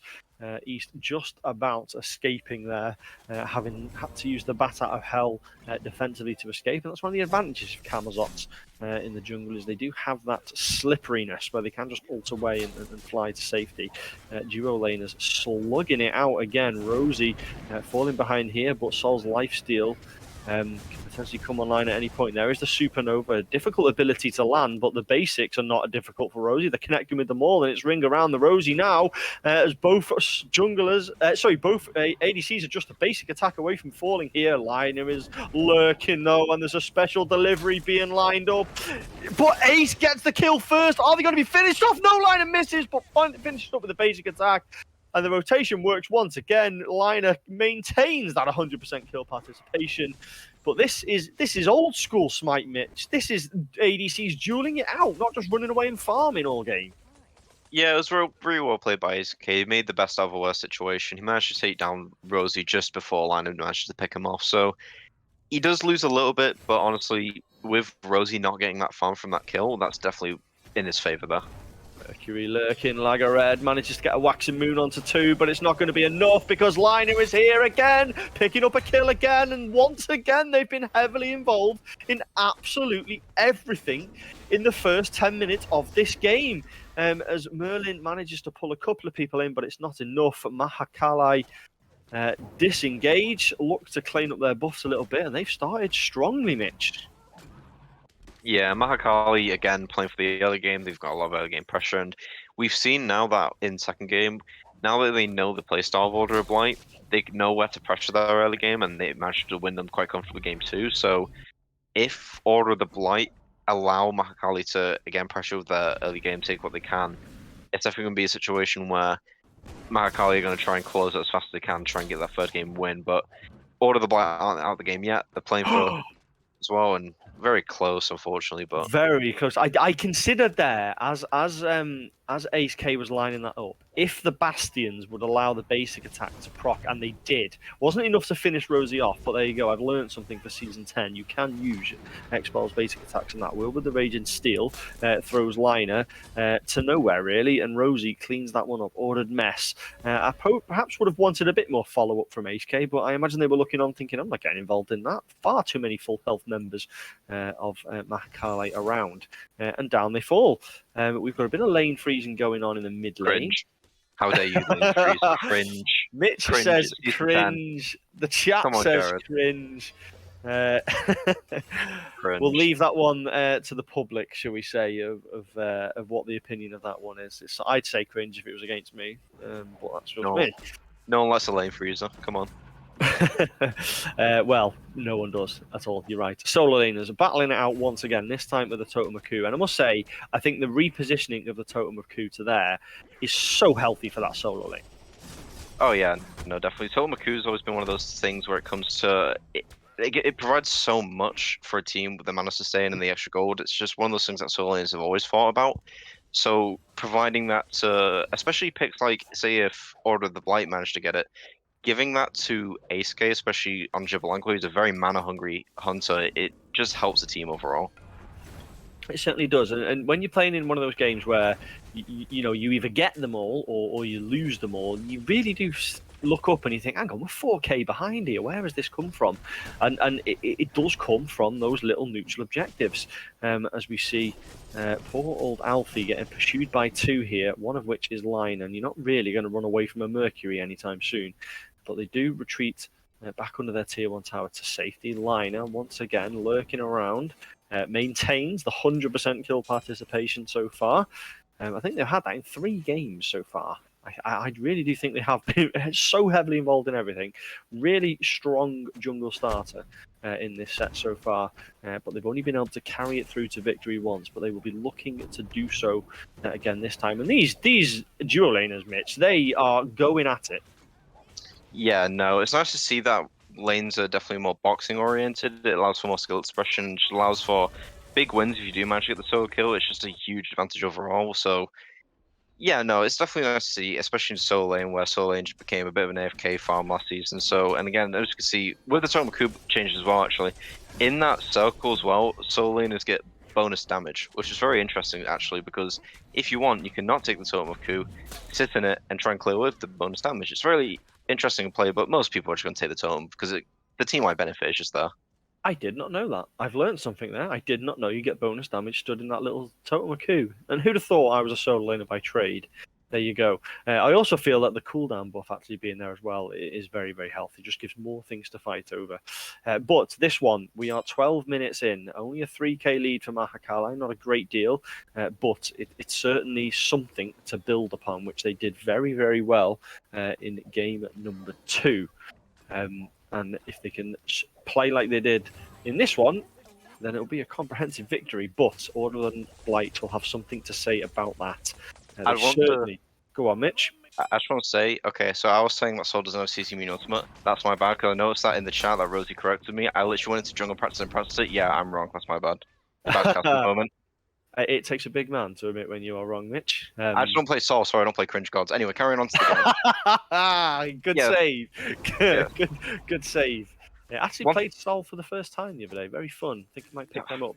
Yeah, fun 10. Brackets. So with the current state of the game, Mahakali, with the jungle lead that they have and the gold lead, objectives are definitely going to, when it comes to objectives, it's primarily going to be Gold Fury, and Mahakali are definitely going to be looking to start setting up for that. And so far, the soul pressure is just ridiculous, especially with the Jibbalanqua. Jibbalanqua has always been one of those gods that has always built Transcendence for his mana regen, and not building that, and I don't think he should build it because I don't think the arm's very good currently, but lacking that currently, if he keeps his 1 proc, it's so much mana, man. Yeah, and every single time we've come over to this duo lane, it has been, Rosie with lane pressure, keeping Ace K underneath their tower every single time. But there's a lot of members of Order of the Blight over here. Mahakali do have reinforcements as well, as it looks like we're about to get an 8-man fight over here. Both teams circling this purple buff. I think the special delivery was used in the start of that fight by Line. It didn't quite connect, though, as we see the beads coming out from East as they have to escape. We see Alfie and East getting, Alfie and Ordered Mess getting into things, but not too much to shout home about. Both teams disengaging, not really going to lead anywhere. And that was kind of just sizing each other up there, wasn't it, Mitch? Sort of seeing, what's on offer. There wasn't a great deal, and kind of just went nowhere.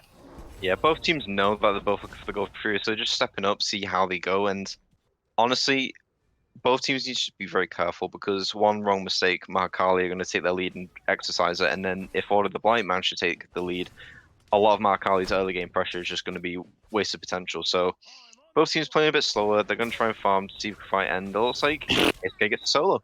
These two are not playing slow at all. 4 kills over in this ADC lane out of 9 in the game so far.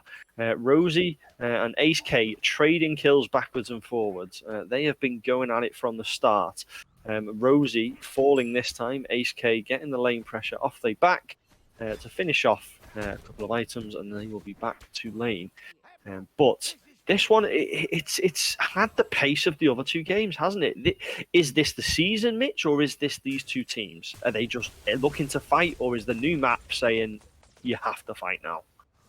I mean, it's what I was saying before with no more cups, no more trebuchets, no more scorpions. It just benefits to fight more because if you're just sitting there farming, nothing's going to happen during the mid game at all. So getting those fights and trying to get your lanes ahead allows you to set up for the late game where the objectives that do remain are way more valuable. So yeah, fighting is just a lot more encouraged on this map currently.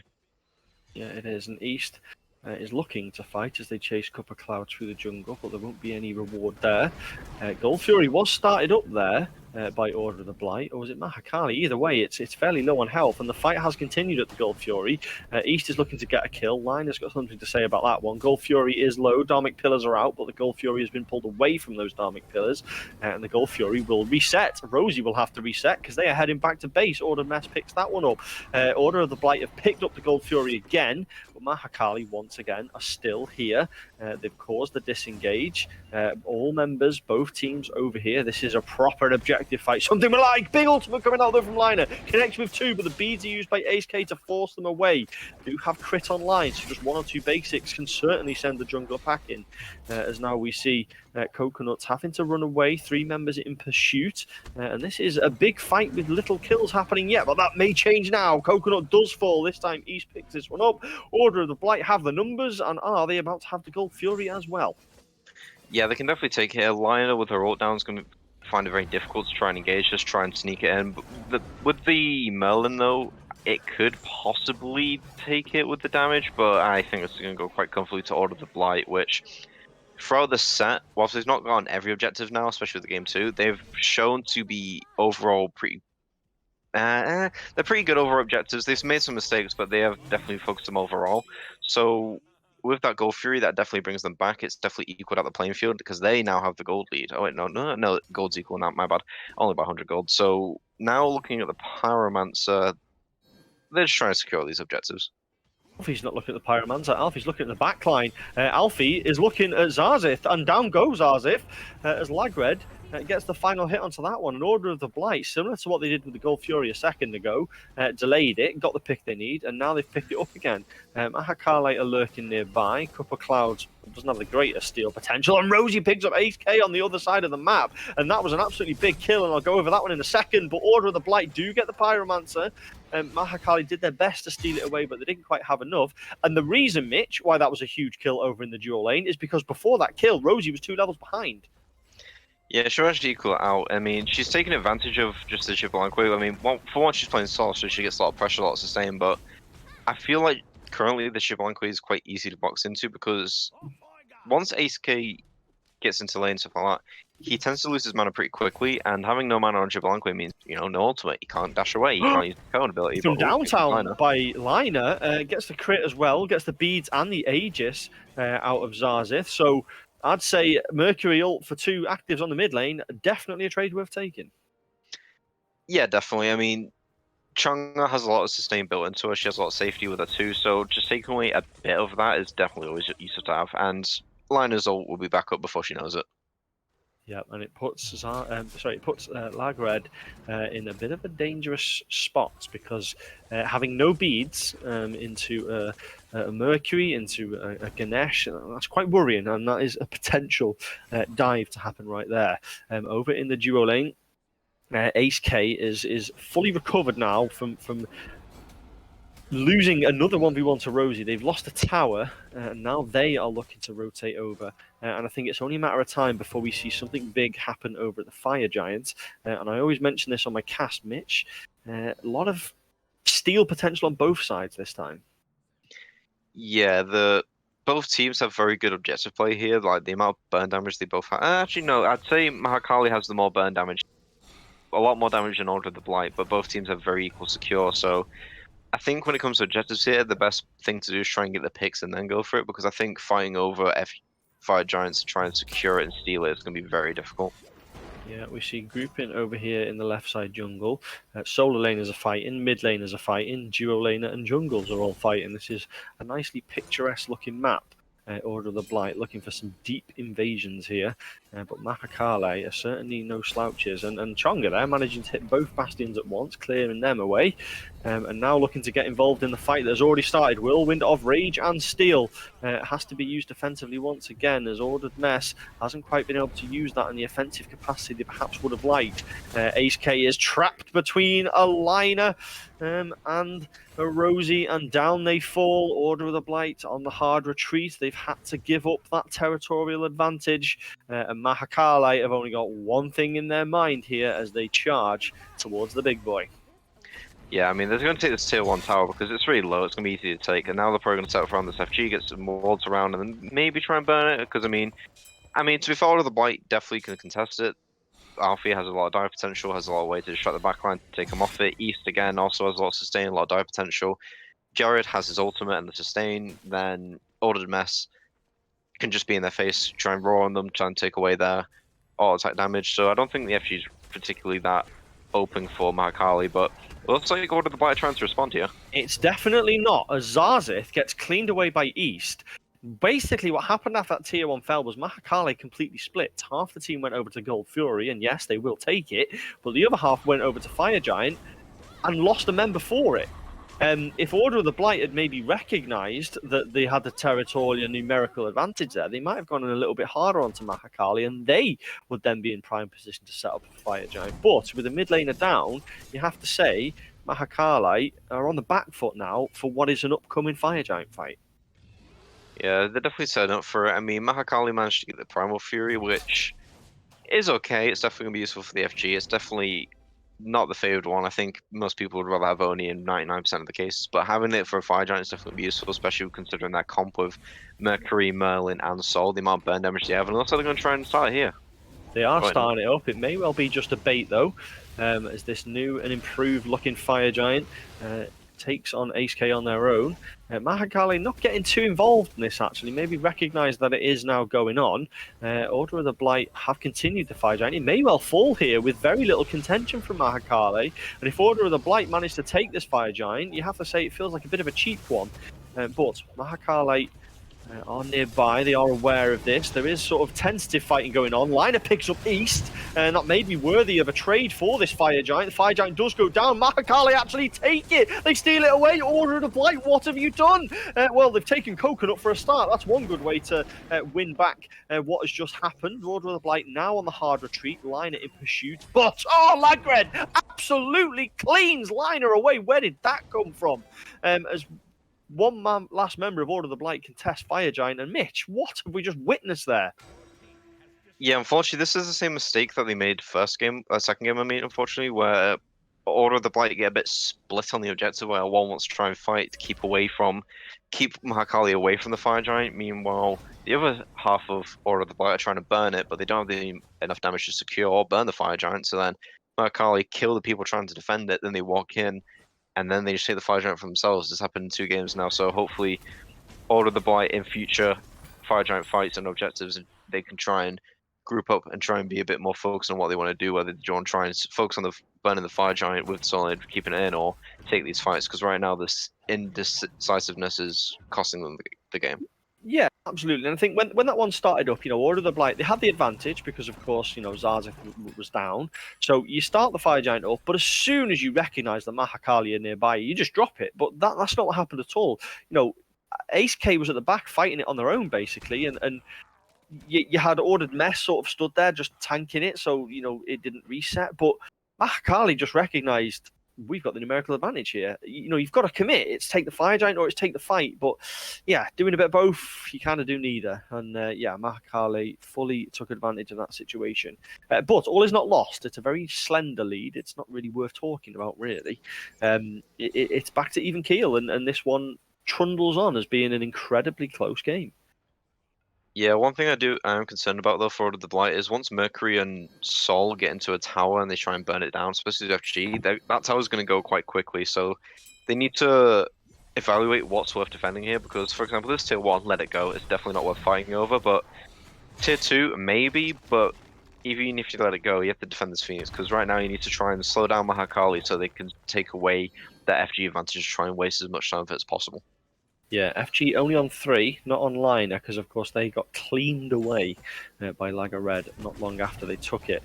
So, a small thing to hold on to there is that Jungler doesn't have it, and most impactful player so far.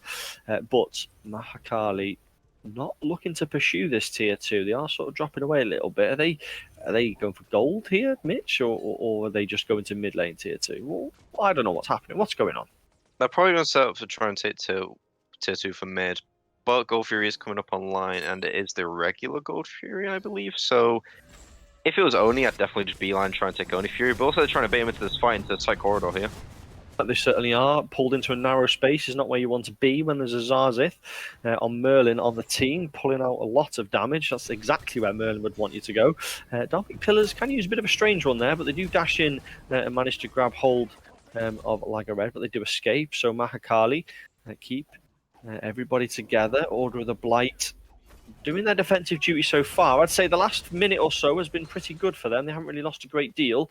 Now Mahakali are making their way over to Gold Fury, potentially looking to take this one very quickly.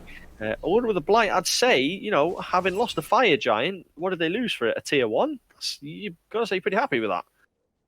Oh yeah, no, definitely. Taking the tier 2, a tier 1, and then with the Fire Giant, it's coming back up now, and both teams are definitely able to fight for it. Both teams are up, all ultimates are ready. I think it's going to be... I mean, Sol and Javon ults are down, but everyone else is prime ready to fight. When it comes to relics, and ones that are worth bringing up is that pretty much all of them are up. So Squishy's still have their beads and Aegis, and then... Oh, Mitch, are we going to see the same problem again? Are we going to see it for a third time? There's Order of the Blight. Half fight, half take the Fire Giant. This isn't a solid commitment. You're opening the door for Mahakali to steal it, and if they get punished for it again... I'm sorry, guys, that is not lessons learned. You've got Order of the Blight sort of circling. The Fire Giant is certainly within a stealable range. Mahakali could come in very easily and sweep this up, as well as a few members of Order of the Blight. But no, Order of the Blight do get it. Mahakali don't capitalize on a bit of an open door, and there's actually quite a lot of retaliation damage already put out onto Mahakali. They do have to back away. Those crits are doing massive work though from Ace K, bouncing around loads of different members, putting out so much damage, and Mahakali on a hard retreat. Whirlwind of Rage and Steel throws Coconut into a lot of danger, and he is a cracked Coconut as Ace K takes him down. Mahakali on the hard retreat, a few members very low on health, and Order of the Blight, Fire Giant in hand, are going to be looking at some tier 2s here. Yeah, it was a bit of a risky Fire Giant, but they managed to take it, so you can't complain. So now they're going to try and do what they can with their Fire Giant and see if they can try and take as many structures as they can. Gold Fury is up, but it's the regular Gold Fury, so it's not really going to be that highly contested. If Order of the Blight go for it, they're going to burn it quite quickly, and I don't really think Mahakali are going to step up and try and risk the game just for a Gold Fury. So right now, the game's definitely in favor of Order of Blight. They got the Gold lead, they got the kill lead, they got the Fire Giant. So Mahakali, though, are definitely not the game. This is a very close game 3, so this can honestly bounce back. So Mahakali just need to defend, take it slow, see if they can try and take out what they can, waste as much Fire Giant time as they can from Order of the Blight. And also, Order of the Blight are going to take the Gold Fury because Gold Fury now, the regular one, oh, it was Primal. That man, I am so dumb. But with the Primal, that's going to help with more objective taking, so it's going to be okay. It's just a nice little bonus thing. Gold Fury as the game goes on because that's relevant as it becomes more of the Fire Giant stage. So gotta see how they defend. Gotta try and waste as much FG time as they can. Yeah, certainly. And you have to say Order of the Blight, if I'm being hypercritical, you want to get a little bit more out of this Fire Giant than perhaps just a tier 2 and a Gold Fury. I think all tier 2 towers were there to be taken then, especially with that Fire Giant buff. You don't need minions. You can very quickly burn them down, especially with the damage that Ace K is outputting. So at the moment, if I was Mahakali, I wouldn't feel too disheartened about how this Fire Giant time has been spent so far.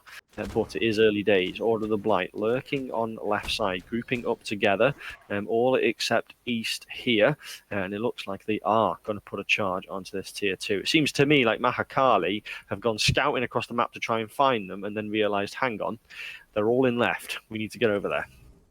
Yeah, I think this tower's going to be quite... Going to go down quite quick, but Liner is in right lane trying to take what she can, but with Liner not being there to defend, she's backing now, but hopefully she manages to get there soon because they're going to start barreling onto this Phoenix. They're going to try and burn it down as fast as possible. So, but however, they don't Order of the Blight don't have as much objective damage. Oh, hold on. East has to use the bat out of hell to escape, and if there's one thing that Camelot's can do pretty well, it's escape out of danger. A minute left on this Fire Giant, still on all 5 members of Order of the Blight, so you have to feel, if they decide to commit to a Phoenix Siege here, that is in their favour. But Mahakali, as I say, will be pretty happy so far that at 30 minutes in the game, with all 5 members having Fire Giant, they've only lost a couple of towers and a Gold Fury for it. It certainly could have gone a hell of a lot worse. So I say both teams just eyeing each other up. Fire Giant coming up in 45 seconds. And that's where you feel the next big fight at Fire Giant could be essential to how this game pans out, Mitch. Yeah, it's also worth noting as well, once this FG buff runs out, the new FG will spawn and it will be Advanced Fire Giant. So once that Fire Giant's taken, that's definitely going to swing the game quite a bit, because, I mean, Advanced Fire Giant has always been one of those objectives that once whoever gets it, gain a lot from it. So Mahakali needs to now prep to defend it, and Order of the Blight also needs to prep to defend it, because this definitely can be a game changer. Yeah, it certainly can. And what do you think about the changes to Fire Giant, Mitch, where it spawns as soon as the buff is down? Do you prefer that, or did you like the sort of time in between that you had to prepare that we had in Season 9? I think it's nice, but honestly, they destroy it. Honestly, that burn damage is ridiculous. So now, Mahakali have the Fire Giant, and going back to your question about is it better with the breathing room or is it better straight up, I think, honestly, I prefer the little gap. But honestly, I'm fine with either. I think it's still interesting either way. And as we see there, Mahakali lost the Fire Giant before, but as soon as the new Fire Giant comes up, they burn it and take it for themselves. So it gives the more proactive plays. It rewards teams for being on the dot more. So, because think, if your team is there when the Fire Giant goes immediately, it's all warded, there's still that brief waiting time where the teams are just going to eye up each other, and then they wait for Fire Giant to come down, and then carries on. However, as soon as the Fire Giant buffers run out, you immediately know what you want to do, which is a nice change. Yeah, certainly is. As we see Rosie get absolutely cleaned away by Order of the Blight. So there's one member with Fire Giant buff taken down. You wouldn't think Order of the Blight have just lost Enhanced Fire Giant, because they are pushing for a Phoenix here. And Mahakali have recognised this, and here they come. Here's the Dharmic Pillars. Crits coming out onto the Ganesh, not going to do a great deal. And this is aggressive from Order of the Blight, isn't it? But they've perhaps recognised that, yeah, these have got Enhanced Fire. We can't commit too hard. Yeah, that's actually a massive pick as well on Rosie, actually, because she had Advanced Fire Giant fight in the jungle. East has to use the bat out of hell, but there's a special delivery waiting as soon as they land. And there it goes. Liner lines it up perfectly and flattens East as they come out of that Camazot ultimate. And you say it was a good pick for Order of the Blight. That's a good pick for Mahakali in retaliation. And both teams back to even keel. Oh yeah, definitely. Good pick for Liner there, getting rid of East, gets rid of some of their dive potential, and it's still good for Order of the Blight because taking away Advanced Fire Giant off the ADC is always worth. It always protects your structures, always worth to do. And so far, with the EFG that Mahakali had, they still have tier 1s, tier 2s to take down, so that's definitely going to be safe for them. They don't have to worry about pushing into a Phoenix and possibly losing the game. But they need to try and take at least 2 or 1 tower to try and make use of this FG, because once it's down, the next EFG is going to be back up. Yeah, it certainly is. Only a minute and a half, actually. It feels like the time is very, very quick now between Fire Giants. Only a minute and a half between the next Fire Giant spawning. And I know the actual time on the buff hasn't changed, but that's flown by, Mitch. Where's those 5 minutes gone? You have to say, as Mahakali, you're not too disappointed there that you've only lost a couple of towers for that Enhanced Fire. Oh, no. So, it looks like the fight's breaking out. Fight is indeed breaking out. Tier 2 tower under threat. Order of the Blight defending it pretty well, though. I have been informed it has been reduced. Fire Giant is now 4 minutes. Do apologise. Still catching up with things for Season 10. There we go.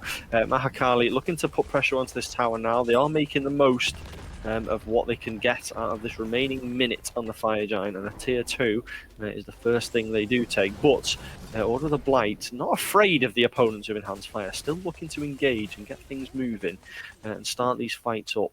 But again, have to retreat, and you have to say the HP 5 that you get on Enhanced Fire is just, it's almost like being constantly healed as they're all back to full health. Mahakali looking to chase the last remaining members of Orders of the Blight through their jungle before they use the final 30 seconds of this buff to take down this tier 2.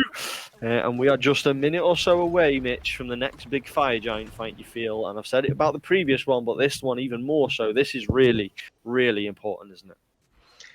Yeah, this advanced fire giant is definitely going to benefit the Master team a lot. It's going to provide a lot of pressure. Hopefully go for Order of the Blight. Liner looks to go in, though. I don't know who they caught with the ultimate, but they ran straight into the Dharmic Pillars. Crit's coming out. Oh, big whirlwind of Rage and Steel. Throws 2 back into 3, back into danger. East does pick up Zartif while all of that was going on. And Rosie as well. 2 massive picks for East. 2 enormous picks for East, and they are not finished yet. They are chasing through the jungle. Triple kill. Triple kill for the jungler. They pick up another one. Liner does get a kill in retaliation for their team. And oh, Mitch, huge from East. Yeah, East definitely popped off there getting the triple kill, but it's also worth knowing that Ordered Mass, his world of Range and Steel, and it looks like Liner and it looks like they're going for Phoenix. And also with the Mercury damage, they could definitely kill the Titan if they get into that, but hopefully Alfie manages to get him off it a little bit just to slow him down, and Order of the Blight are going to take themselves a very comfortable EFG, which is definitely going to benefit them in the long term now. Hopefully we manage to get one of these Phoenixes open so they go for the Titan. But honestly, well played by East, and also very well played by Ordered Mass with massive ult as well.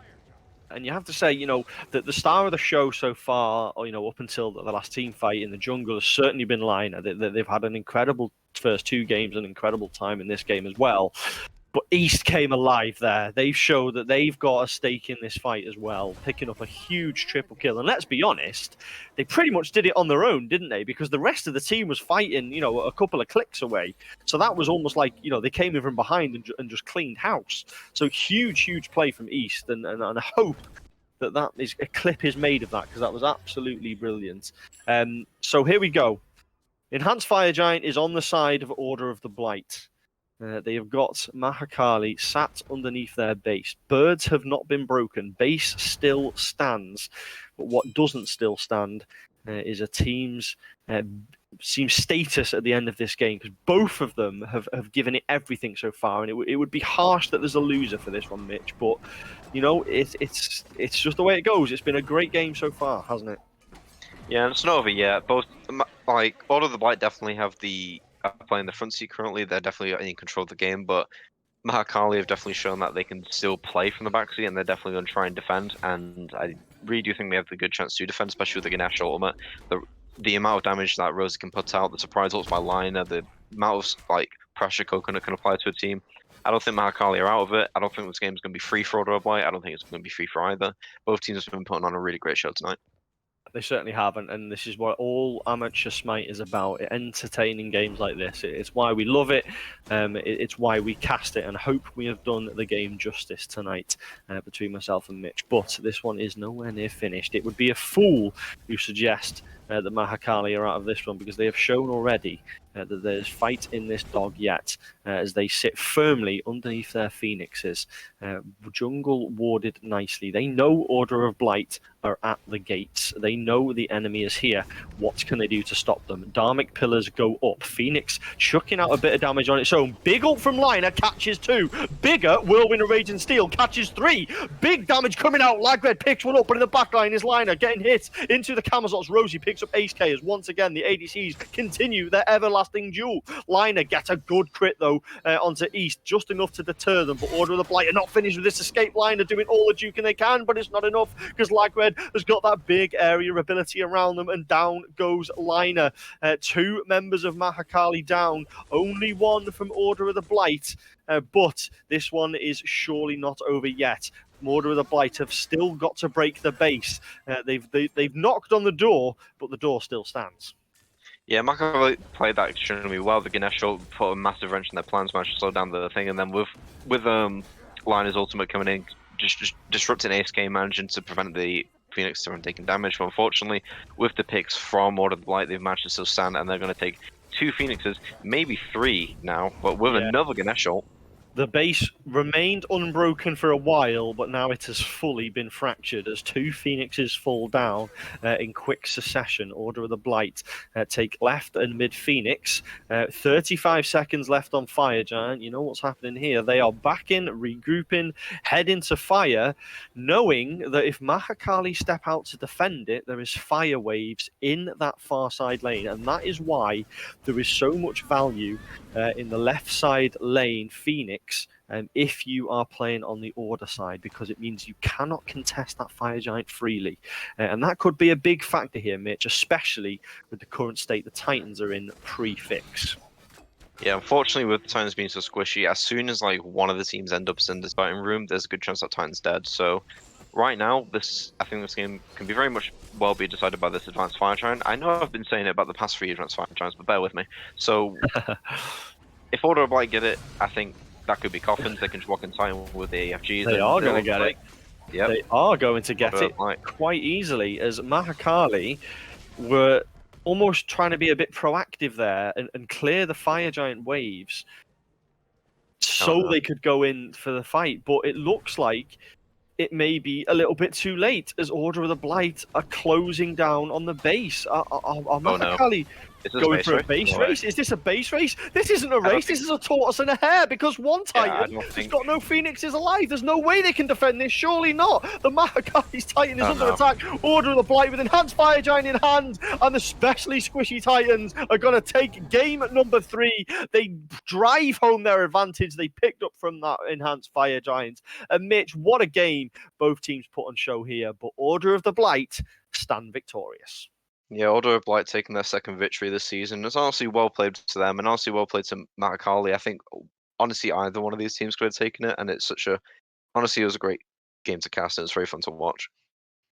It is a shame that someone does have to lose, because you do feel that both teams really put on a spectacle for us this evening. Shout out, of course, to all of the players who took part. Not enough gets said that these people give up their time to provide us with entertainment. Shout out to the individual performances across the 3 games from Liner, who really, you love casting special performances, don't you? And even though they're on the defeated side, you have to say brilliant across the 3 games. But yeah, where do we start with summarizing that one, Mitch? Just it was so close. It almost feels harsh that someone had to lose. Yeah, honestly, both teams played out their mind, and thankfully, Order of the Blight did manage to clean up their objective play, and they managed to take it all quite convincingly as well. They managed to open the Phoenixes, they managed to take it slow. Both teams didn't make. I mean, unfortunately, with that final AFG, Liner and Rosie considered doing maybe a base race, but I think as they realized, it was just too late. Once they got there, they're already in the Titan room, and it really is a tragedy that Titans were bugged, because these games definitely could have gone longer. Titans are supposed to be tankier, but unfortunately, they were just extremely squishy, and I don't think teams won because of that. I think both teams deserved their wins today. I think even if Titans were squishy, were tanky, I think both teams definitely would have deserved their wins here. So well played by both of them, and we've got to do MVPs. Do we really? Do we do MVPs in Galarius? So do we pick an individual standout performance? So it's usually 1 per game, and then for the entire set. I'm going to say for the set, I have to give it to Liner. I thought they were brilliant in all 3 games.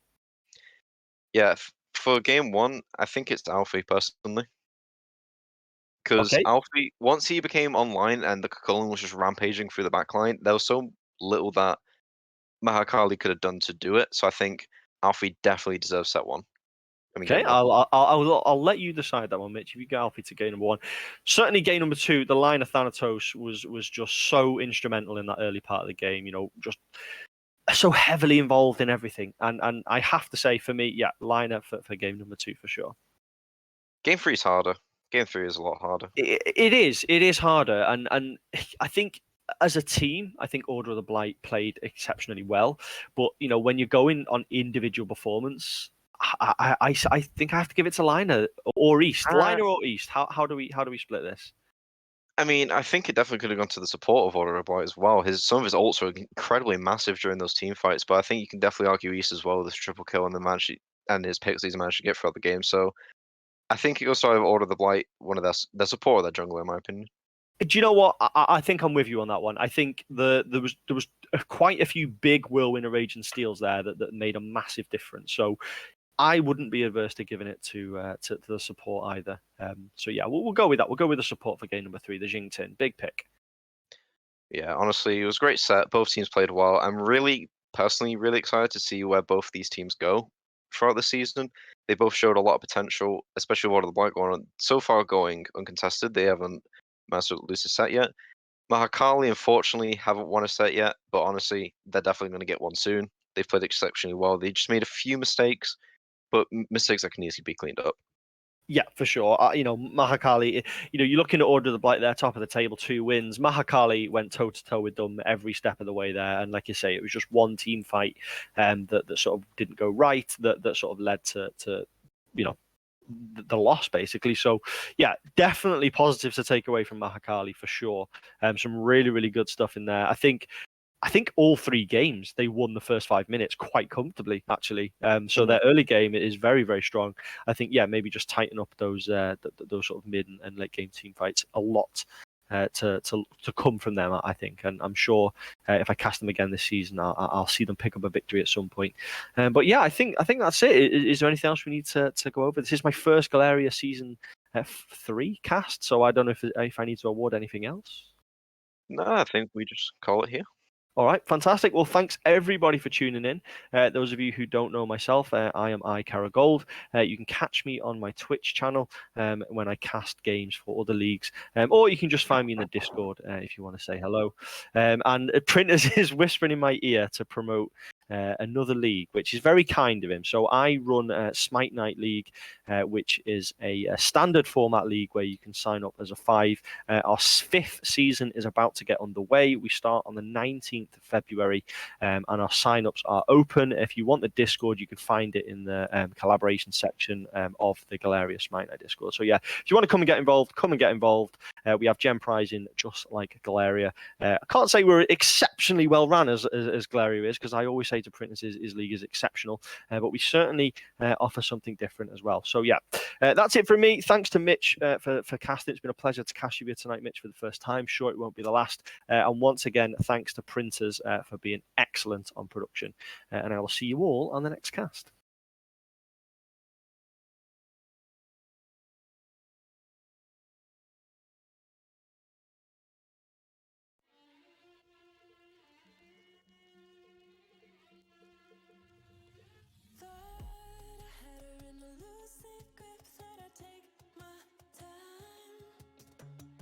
Keeps calling and she just